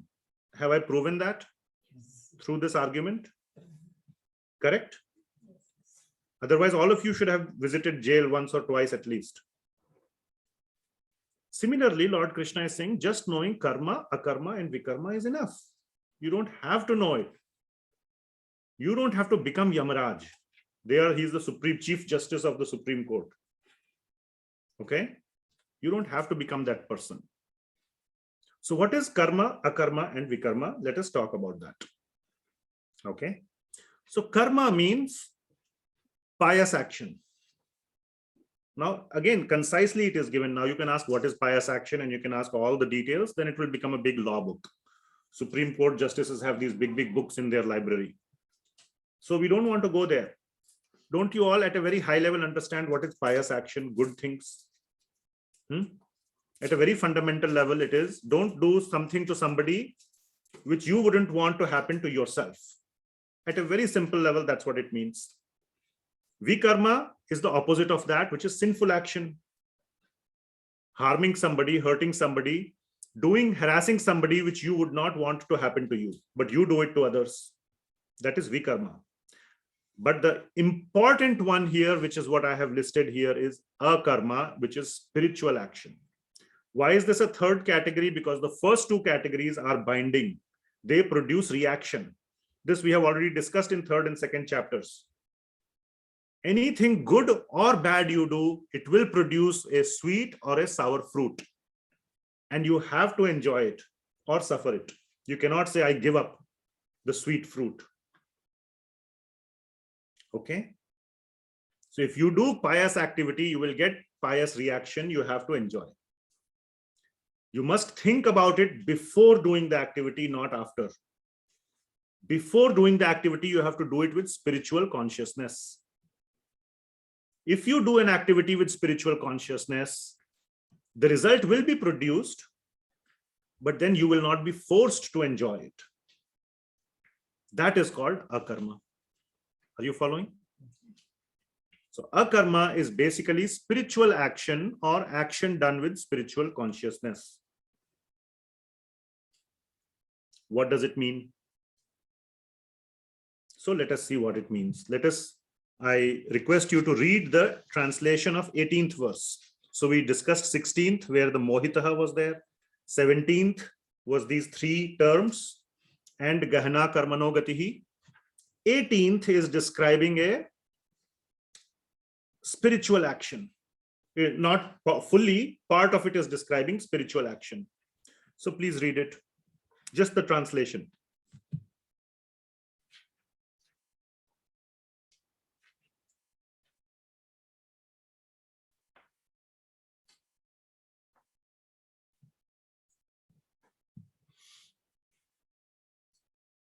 Okay, what do you make of it? Is it confusing? Huh? How many of you say it's confusing? Please raise your hand. So almost everybody in the room here raised their hands. Some of you on the Zoom are raising your hands. So I'll assume that most of you and others are probably, feeling shy. So it's confusing, isn't it? So what it says is one who sees inaction in action and action in inaction is intelligent among men, and he is in the transcendental position. So one who is able to discern this thing is the intelligent or the knowledgeable person, although engaged in all sorts of activities. So he is performing akarma. He is engaged in activities, but he is akarmic. Let's see what this means. Same thing as Nishkama Karma Yoga. Same thing as Nishkama Karma Yoga. So just as an example, for example, action in inaction. Okay. This produces karmic result. Action in inaction. Which means inaction is external. Oh, I'm not doing any action. I'm inaction. I'm not even breathing, let's say. Minimal, zero action, but the mind is racing. Oh, this, that. The mind is all over the place, contemplating on all types of sense objects. So that is called action in inaction, which means external inaction, but internal action is going on. So it's a pretender, like we said in the 3rd chapter, mithyachari. Are you following? On the flip side, there is inaction in action. A person may be externally performing action, but with a spiritual consciousness. And therefore, there is inaction because it's not producing any reaction. No karma is being produced because he's doing the action, but with spiritual consciousness. Are you following? Huh? So it is akarma. But the problem is, without working for God, please look at this blue box that is there on the screen. I could have asked you a question, how to do spiritual or action with a spiritual consciousness? How to do that? How to do inaction in action? Which means you're doing some action, but that's actually inaction. How to do something with spiritual consciousness? It's very complex, confusing. How many of you agree it's confusing? So all of you are raising your hands here. Yes. So working without or putting, so Lord Krishna has not yet in this verses, he's not putting God into the picture. He will put it later. He is just saying, or I am saying actually, that working or without the understanding of God, the attempt to perform spiritual action becomes a lot more confusing. Do you follow? Huh? But I'll give you a very nice example of doing inaction, which means no action, in action when God is in the picture. Like cooking. Do you all cook at home? But if you're cooking for God, oh, I'm making this nice dish, I will offer it to Bhagavan. With that consciousness, you are cooking. Is cooking action? Very much. You're playing with fire. That's action, right? But because you're doing it for God, it becomes spiritual. From beginning itself, the consciousness is, I'm cooking it for God. That's the starting point. And then you did the action that is in action or akarma. It is spiritual action. Now it's so simple to understand, isn't it? I have a couple of questions. Okay. So a very nice verse for this is 9.27. Now first time we'll go all the way to chapter 9 just to give you a taste of what is coming. How simple Lord Krishna makes it. So please go to chapter 9, verse 27, 9.27. What does it say?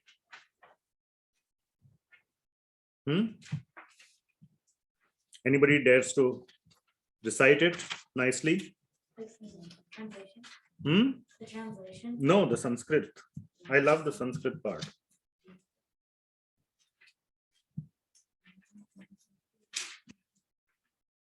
On the spot, huh?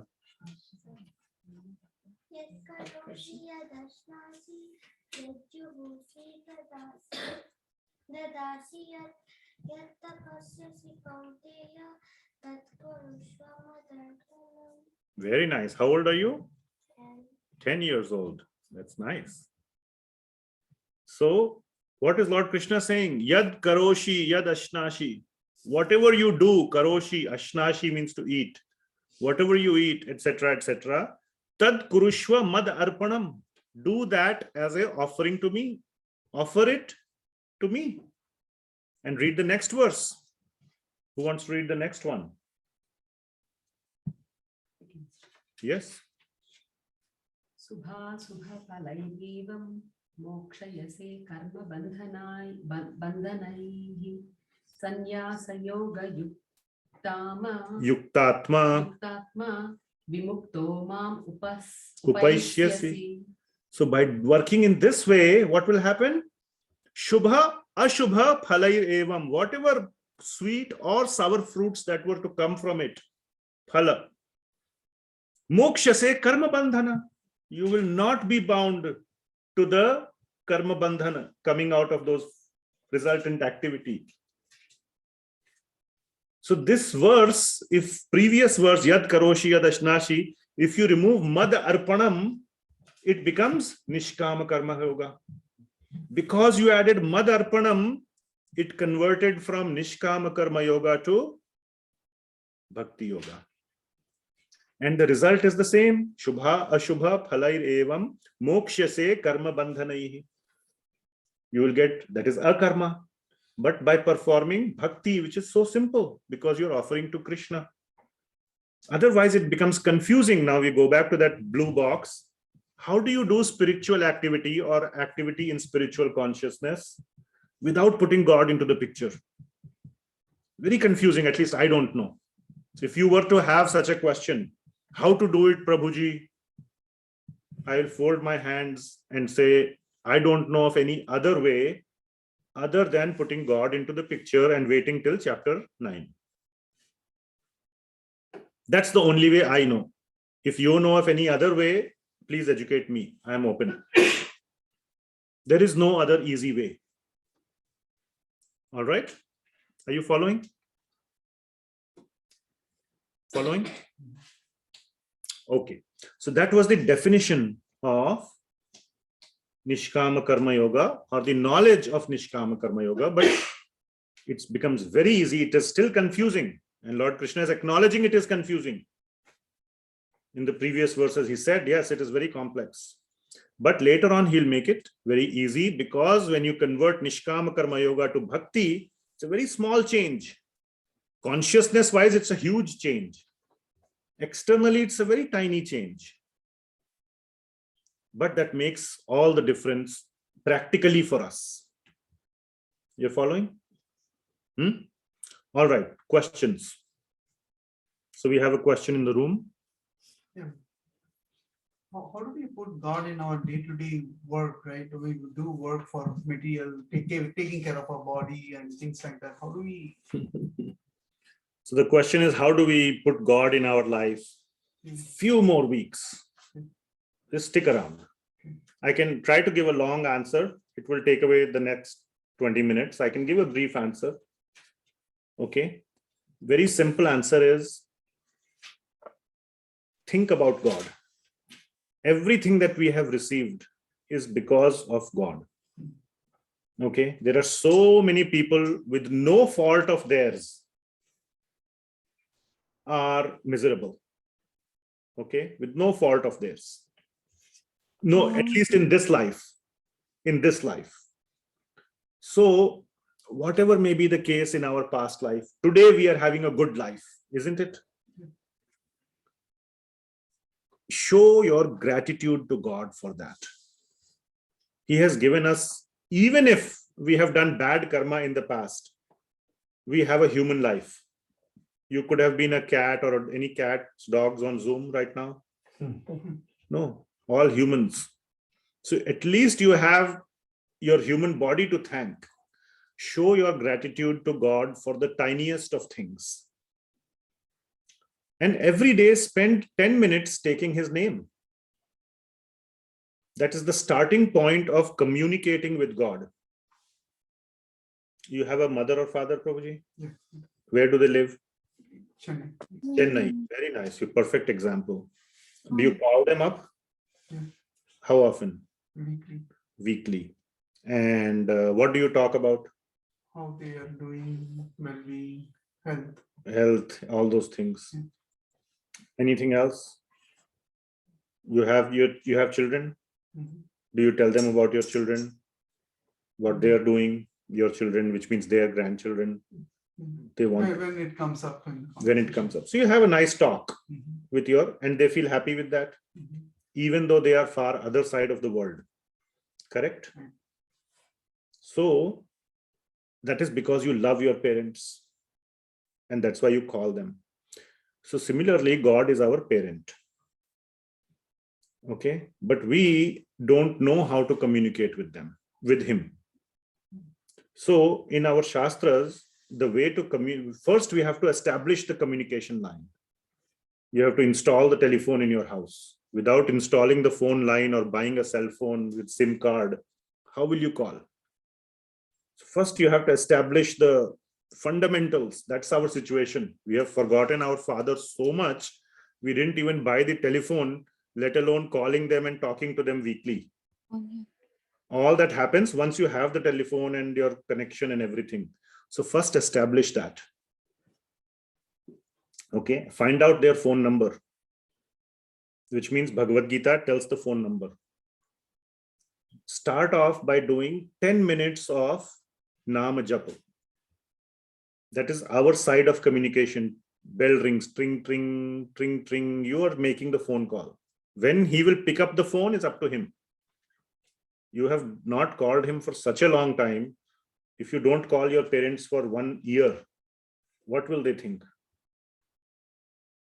They'll be very disappointed, isn't it? Next time your phone comes, they'll say, I'm never going to talk to this guy. Such a disappointing fellow, isn't it? That is our situation. So first we have to start with 10 minutes of Nama Japa and wait till 7th, 8th, 9th, 10th chapters. We will go into great detail of how to do or how to develop that notion of bhakti. Okay, that is the starting process. First step. Okay, go buy the SIM card, buy the telephone, get a telephone line, find out the phone number, and tring, tring, make the call. We are not even there, let alone how to speak to him. Okay. And one thing I want to ask for more understanding, except cooking option, can you give me the other example of akarma? Suppose this time you are teaching us, right? You are teaching us about God. So this time what you are thinking? I'm thinking How about you? Krishna. I'm thinking about Bhagavan. No. This is your karma, right? And now you are doing a karma. I mean, this is a karma because you are teaching us. So how can you keep yourself in a karma? What you are thinking in your inside your mind? That's why this karma का फल आपको अकर्म में turn हो जाए. I mean, you understanding what I am asking? Yes, I think I'm understanding. So if I don't think we will complete this chapter today, but if you go to this verse number 4.28, please go to 4.28. This chapter itself, I was hoping to get there today, but no problem. So various types of yajna are described. So many types, at least 9 or 10 types of yajnas are described. In the third line, or rather, the third quartlet, each verse is divided into 4 quartlets. What does the third quartlet say? Swadhyaya Jnana Yajnaischa. So one of the types of spiritual activities is Swadhyaya. So we are doing Swadhyaya right now. Not technically Swadhyaya, we are doing it in a group. Swadhyaya means yourself. Swa Adhyaya. So whenever we are reading spiritual literature, that is akarma as well. If we are reading spiritual literature, not Harry Potter or something else.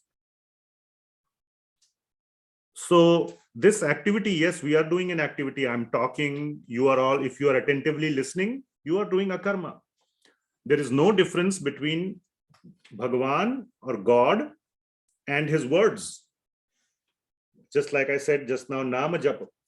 There is no difference between God and his name. There is a difference between his father and father's name. What is your father's name, Prabhu? Varadaramaya. There is a difference between the person and the name.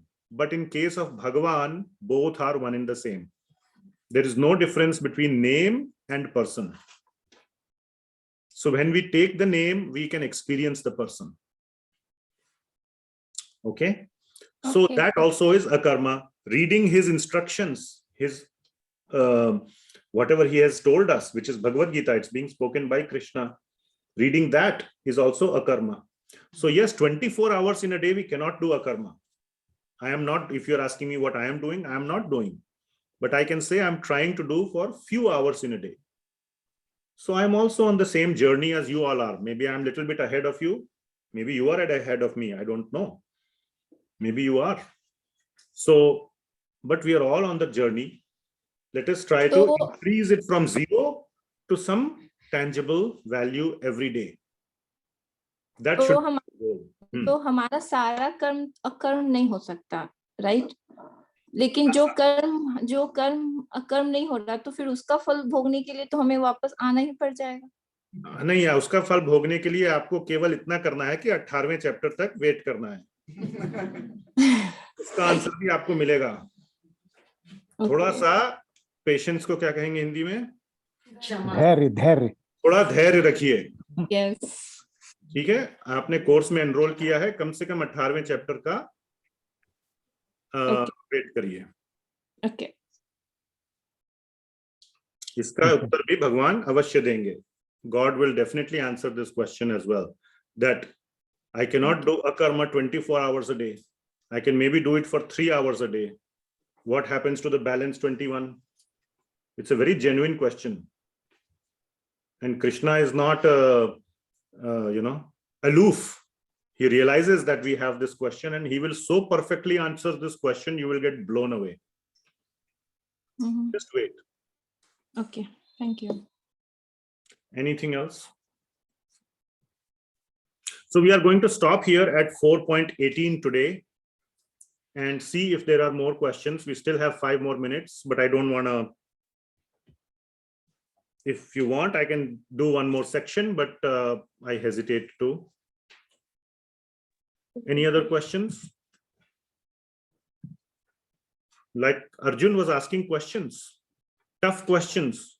And I said in the beginning, you must also. And you will not have questions if you don't go back and read, try to understand and apply. I can keep telling my student to swim. And I can tell him all the theory. This is how you must move your hands and this and that. He can learn all the theory, but unless he jumps into the pool and starts to drown, and then when he somehow comes out, then he will have the real questions. Till then, or if the student is not even listening to me, he won't even have theoretical questions, let alone practical real questions. So here, understand with attention, try to internalize and apply. Then you will have so many questions that I will find it hard to, make progress on the verses. I will only answer questions. But that's the good problem to have. Yes, somebody had questions. Yes. So as humans, we have access to all of these scriptures and literature. Access as in, yeah, you have the PDFs. Correct. So we can follow whatever path to get the moksha. Okay. But is then the condition that you have to have human birth to have chance? It wouldn't guarantee you moksha, but yes, human birth is the only birth in which we have the opportunity to make spiritual progress. There is no other species. Now, human is not just one species, it's a class of species. Okay. But in only, I will just say, the human class of species can you make spiritual progress. In no other species is that possible. Therefore, the human birth is called very rare. It's a great opportunity. And the purpose of human life is to make spiritual progress. The purpose of human life is not to have sex 24 hours a day. That you can do it as in the dog's life, or a pigeon can have more, or a rabbit can have more sex than a human. So you should, if that's your craving, you should pray to God to make you a rabbit or a pigeon in the next life. Because that's the purpose of that body. Or one of the main, the purpose of human life is to make spiritual progress. If a pigeon wants to really make spiritual progress, it should pray that it should get human life next time. So make use of the, like, if you got a Mercedes, don't try to take it into the field and plow the land. For that, you need to have a tractor. So you need to have the vehicle and use it for the, if you have a particular vehicle, use it. If you have a Mercedes, drive it on, whatever highway. If you have a tractor and you drive it on the highway, you'll be like frustrated. And if you have a Mercedes and you want to plow the field, you'll be frustrated.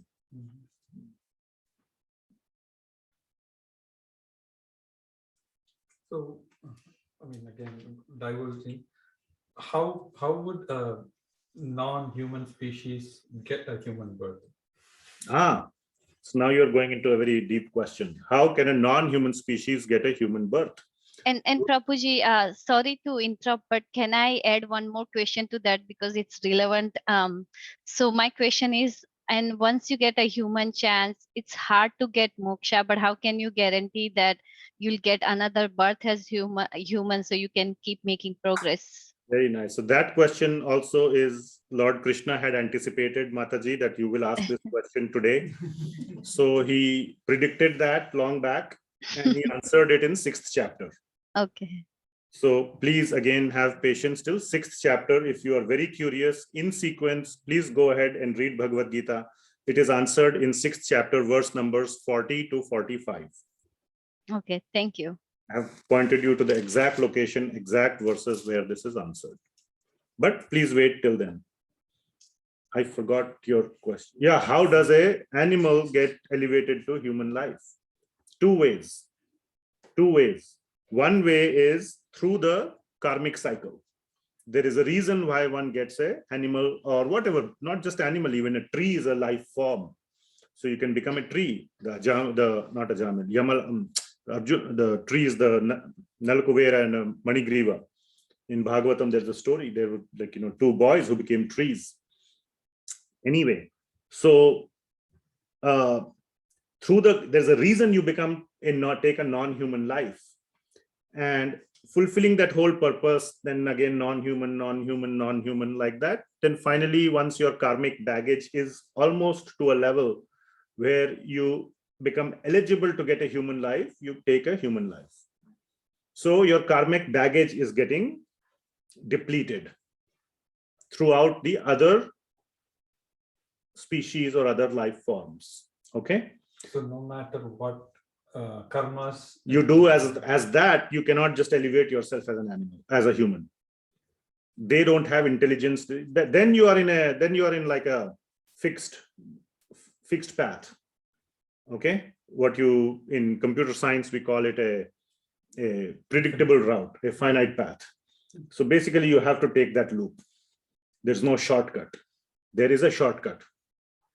The shortcut is if a human gives you the name of God in your ears or some connection to God to an animal. And that is another reason why we say that if you have prasad left over in your plate, give it to an animal. If he eats the prasad of Bhagavan, if he hears the name of Bhagavan in his ears, he will get many of his animal lives and births will get cancelled. So you could be doing a lot of benefit to animals and trees by being a bhakta yourself. So if some merciful bhakta is able to do that kind of kripa, this is called kripa shakti, on the animals or other species, you can benefit them. But they have to just sit and wait for such kripa to happen. Otherwise, they'll keep going through their finite path. Does that answer your question? So again, karma does not suit or fit for Animals do not get karma out of their actions. If a tiger eats a deer, he does not get karma. If you eat a deer, you will get karma. Tigers, he does not have the power of discrimination, and that's his nature. The nature of human being is not to eat chicken and goat and beef. That's not the nature. The nature of human being is to eat, first of all, vegetarian food, but more than that, prasad. We covered this in 3rd chapter. Yagya shishta sinasanto muchyante sarva kilbishai. Bhunjate te agham papa ye pachantya atma karanat. Even if you eat plant which is not offered to God, it is still bhunjate te agham papa. You're eating sin. Less sin, better than eating a chicken. Plant is lower sin, but it's still sin. It's also a living thing. So the nature of a human, the swabhava of a human is to serve Bhagavan. Now I'm going way deep into the concepts. But in that service, yes, you have to survive. Plants are the natural food for humans, but there is a step in between. After you pluck the plant and before it enters your mouth, a middle step is to offer to Bhagavan. It's not just pluck and eat. Okay? So every time you cook, you offer. Yes. There was something else I was going to say, but I just went off my mind. Anyway, anybody else has a question? अगर हम कहीं मान लीजिए restaurant में हैं and that time मन से भी ऑफर करे तो वो भी चलेगा? You can offer in the mind as well, but it also depends on what you are eating in the restaurant. Yeah, I understand. Yes, मन से कर सकते हैं. It better be a sattvic restaurant. There are various levels. It also matters on who is cooking the food and so many things. So the absolute highest level is you cook it at home, nicely offer and eat. But yes, in today's world, and that's the same thing. You can do akarma for 2 hours a day. What about 22 hours? That question, it's in the same spirit. I'm eating at home 6 days a week. One day I have to eat outside because I go to office. The rest of the days I'm working from home. Hybrid model, all that stuff, right? So what to do one day? Okay, you eat in a sattvic place. At least there are various levels. Okay, fine. Maybe in the kitchen they are cooking meat, whatever. You eat vegetarian, nice. You can eat salad one day. You don't have to eat, whatever. Or at least try to find a place which does not. There are various levels. We can talk about it. Yes. Okay. Anybody else you had your hand raised? Oh, no, I just wanted to share an example if we had time. Go ahead. Quickly, if you want. I wanted to, some people had the question, how to think of Krishna all the time. I've heard from your lecture before and, another lecture also. The best way example would be like children, like when we have children, before we have children, we have our own priorities, but when we have a child in our life, our own priority, our time, everything, where we buy home, everything changes according to how our kids are. And even when they're cooking or, working, we are always thinking of a child, what they're doing, what we should do after this, like we should take them to this class. So that's a very good example. And if you just relate the same thing to Krishna, and instead of child, you can keep Krishna in the place of child, and we can still do all our activities during the day, and we can think, oh, I'm cooking for Krishna, and I have to do this for Krishna, or anything, if you can just relate to Krishna. That's an easier way of thinking of Krishna while we're doing all our activities. And also in 8.7, Krishna says, Tasmat Sarveshu Kaleshu Mam Anusmara Yudhyacha. So for to Arjuna, he says, you always think of me and you do a duty. By doing that, you won't get karma. Like it will be akarma when you have Krishna in your mind and intelligence, always thinking of him and doing everything, like you mentioned in that 9.27. When we do all the activities and offer it to Krishna, whatever we are doing, it will be akarma, or throughout the day, whatever activity we are doing, we're thinking of Krishna and offering to Krishna. So we're still doing the same activity externally, but it's just a change of consciousness. Thinking of Krishna will just make everything akarma. So just want to... Very nice. Thank you. So she's a prior student of previous classes, very sincere, and is attending all the batches. Bhagavad Gita, like Mahatma Gandhi said, we must read it again and again. So thank you for sharing. Okay, if there is nothing else, then we can, let me see, there are some chat messages. It seems there are some questions on chat. So I'll read it aloud. When God says, whatever you do, eat, offer to me, but in material world, I am actually eating. Could we say that my soul is also a reflection, Krishna, but lost in Maya? Is this understanding correct? No, so our soul is different from Krishna. So there is Jivatma and there is Paramatma. Paramatma we call Paramatma. If you break up the word Paramatma, it becomes Param Atma, the topmost soul. We are Jivatma. So we are not the same as Paramatma. Okay, so that is the answer to that question. That we are, so now my soul is a reflection of Krishna. That reflection word is kind of, is an English word. So in Bhagavad Gita, Lord Krishna says, Mameva amsho jiva loke jiva bhuta sanatanaha. That the jiva is mama eva amsha. He's my amsha. He's my part. So the correct word is not reflection, but amsha. And we will discuss it in 15th chapter. So I hope that answers that question. Next question was, Hare Krishna, if we do japa around nature, will it help the trees, birds, animals, insects, etc. get human birth in the next lifetime? Very nice point. And that is why not only you should do japa, you should do a little bit audible. Okay, so that the sound vibrations reach. I mean, of course, a tree doesn't have ears or hearing whatever the drums, but the sound vibrations do have an effect. Softly, you can do it soft, audible, not yelling and disturbing others, shouting, but softly, audibly, yes, you could do, and definitely they will get benefited. Now, whether they will get human birth in the next life or one or two more, again, gahana karmano gatihi, but it's definitely you are shortening it by a lot. That much I can tell. Rest, only Krishna can tell. Okay, so that's the answer. I hope that answered that question. So, but definitely, yes, you are doing a great benefit, great benefit to all the insects, animals, trees, whatever. Okay, another question is, I have a question on food. Does Bhagavad Gita talk about animal product consumption like milk, butter, etc.? So again, please wait till 9th chapter. 9th chapter, 26th verse says, Patram pushpam phalam toyam. So it does not include milk or ghee or milk products, but that is only because the verse says, Patram pushpam phalam toyam. Okay.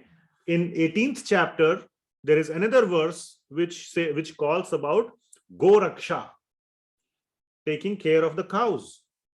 Cow is a domestic animal, and as per our shastra, the cow is giving milk, and we as humans are consuming that milk. That is a totally bona fide food item for humans. Again, in the same spirit as plants. You cannot just milk the cow and drink. Between milking and drinking, there is an intermediate step. And as you all know, it's no mystery, it's not a surprise, it's not a secret that Lord Krishna loves milk products. He's known as Makhan Chor. So definitely milk is very much a part of Krishna conscious diet. And the cow also happily, the nature of the cow is such, if it knows that this milk is first going to go to Krishna before going into your stomach, it will give the milk with more happiness. That is the nature of the cow, according to the Shastra. So I hope that answers that question. Okay, I don't see any more questions online or anywhere else. So we will call it a day. Cows and those plants are benefited when they are offered. Yeah. So my wife is making a comment that even the plant, you pluck the plant, and it's not just plucking a fruit. In the case of rice, for example, you cut the whole plant itself, right? You don't just get the fruits of the plant, you just cut the plant. So basically you're killing the plant. But because the plant is being offered to God, it is also benefited. Okay. And according to the Shastras, on milk and vegan, and there's this big debate about all that.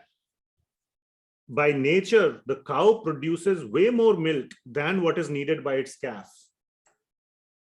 Okay, that's the design of the cow, because the design of the cow is to produce milk for us as well, in addition to the calf.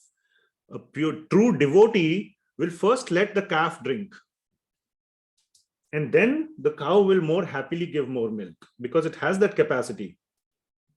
The design is such that it can produce more milk than what its calf needs. Okay, so all this is given in the Shastra, and milk product is very, very good if done in a ahimsa way, in a pure way. So yes, these dairies which will milk the cow, and once it has stopped giving milk, they will slaughter the cow. There is problem, there is karmic reaction there, no doubt. So again, everything is contaminated in this world. The best thing is to have your own cow and milk it yourself and do all that. And once it stops giving milk, after it becomes old, don't just throw it away. Take care of it like you would take care of your old parent. It's tough, but that's what the true akarma is. Okay, enough on veganism. Thank you so much. Srimad Bhagavad Gita ki jai, Srila Prabhupada ki jai. We will continue chapter 4 and we will start chapter 5 hopefully as well. Hare Krishna. Hare Thank you, Krishna. Prabhuji. Hare Krishna. Hare Krishna.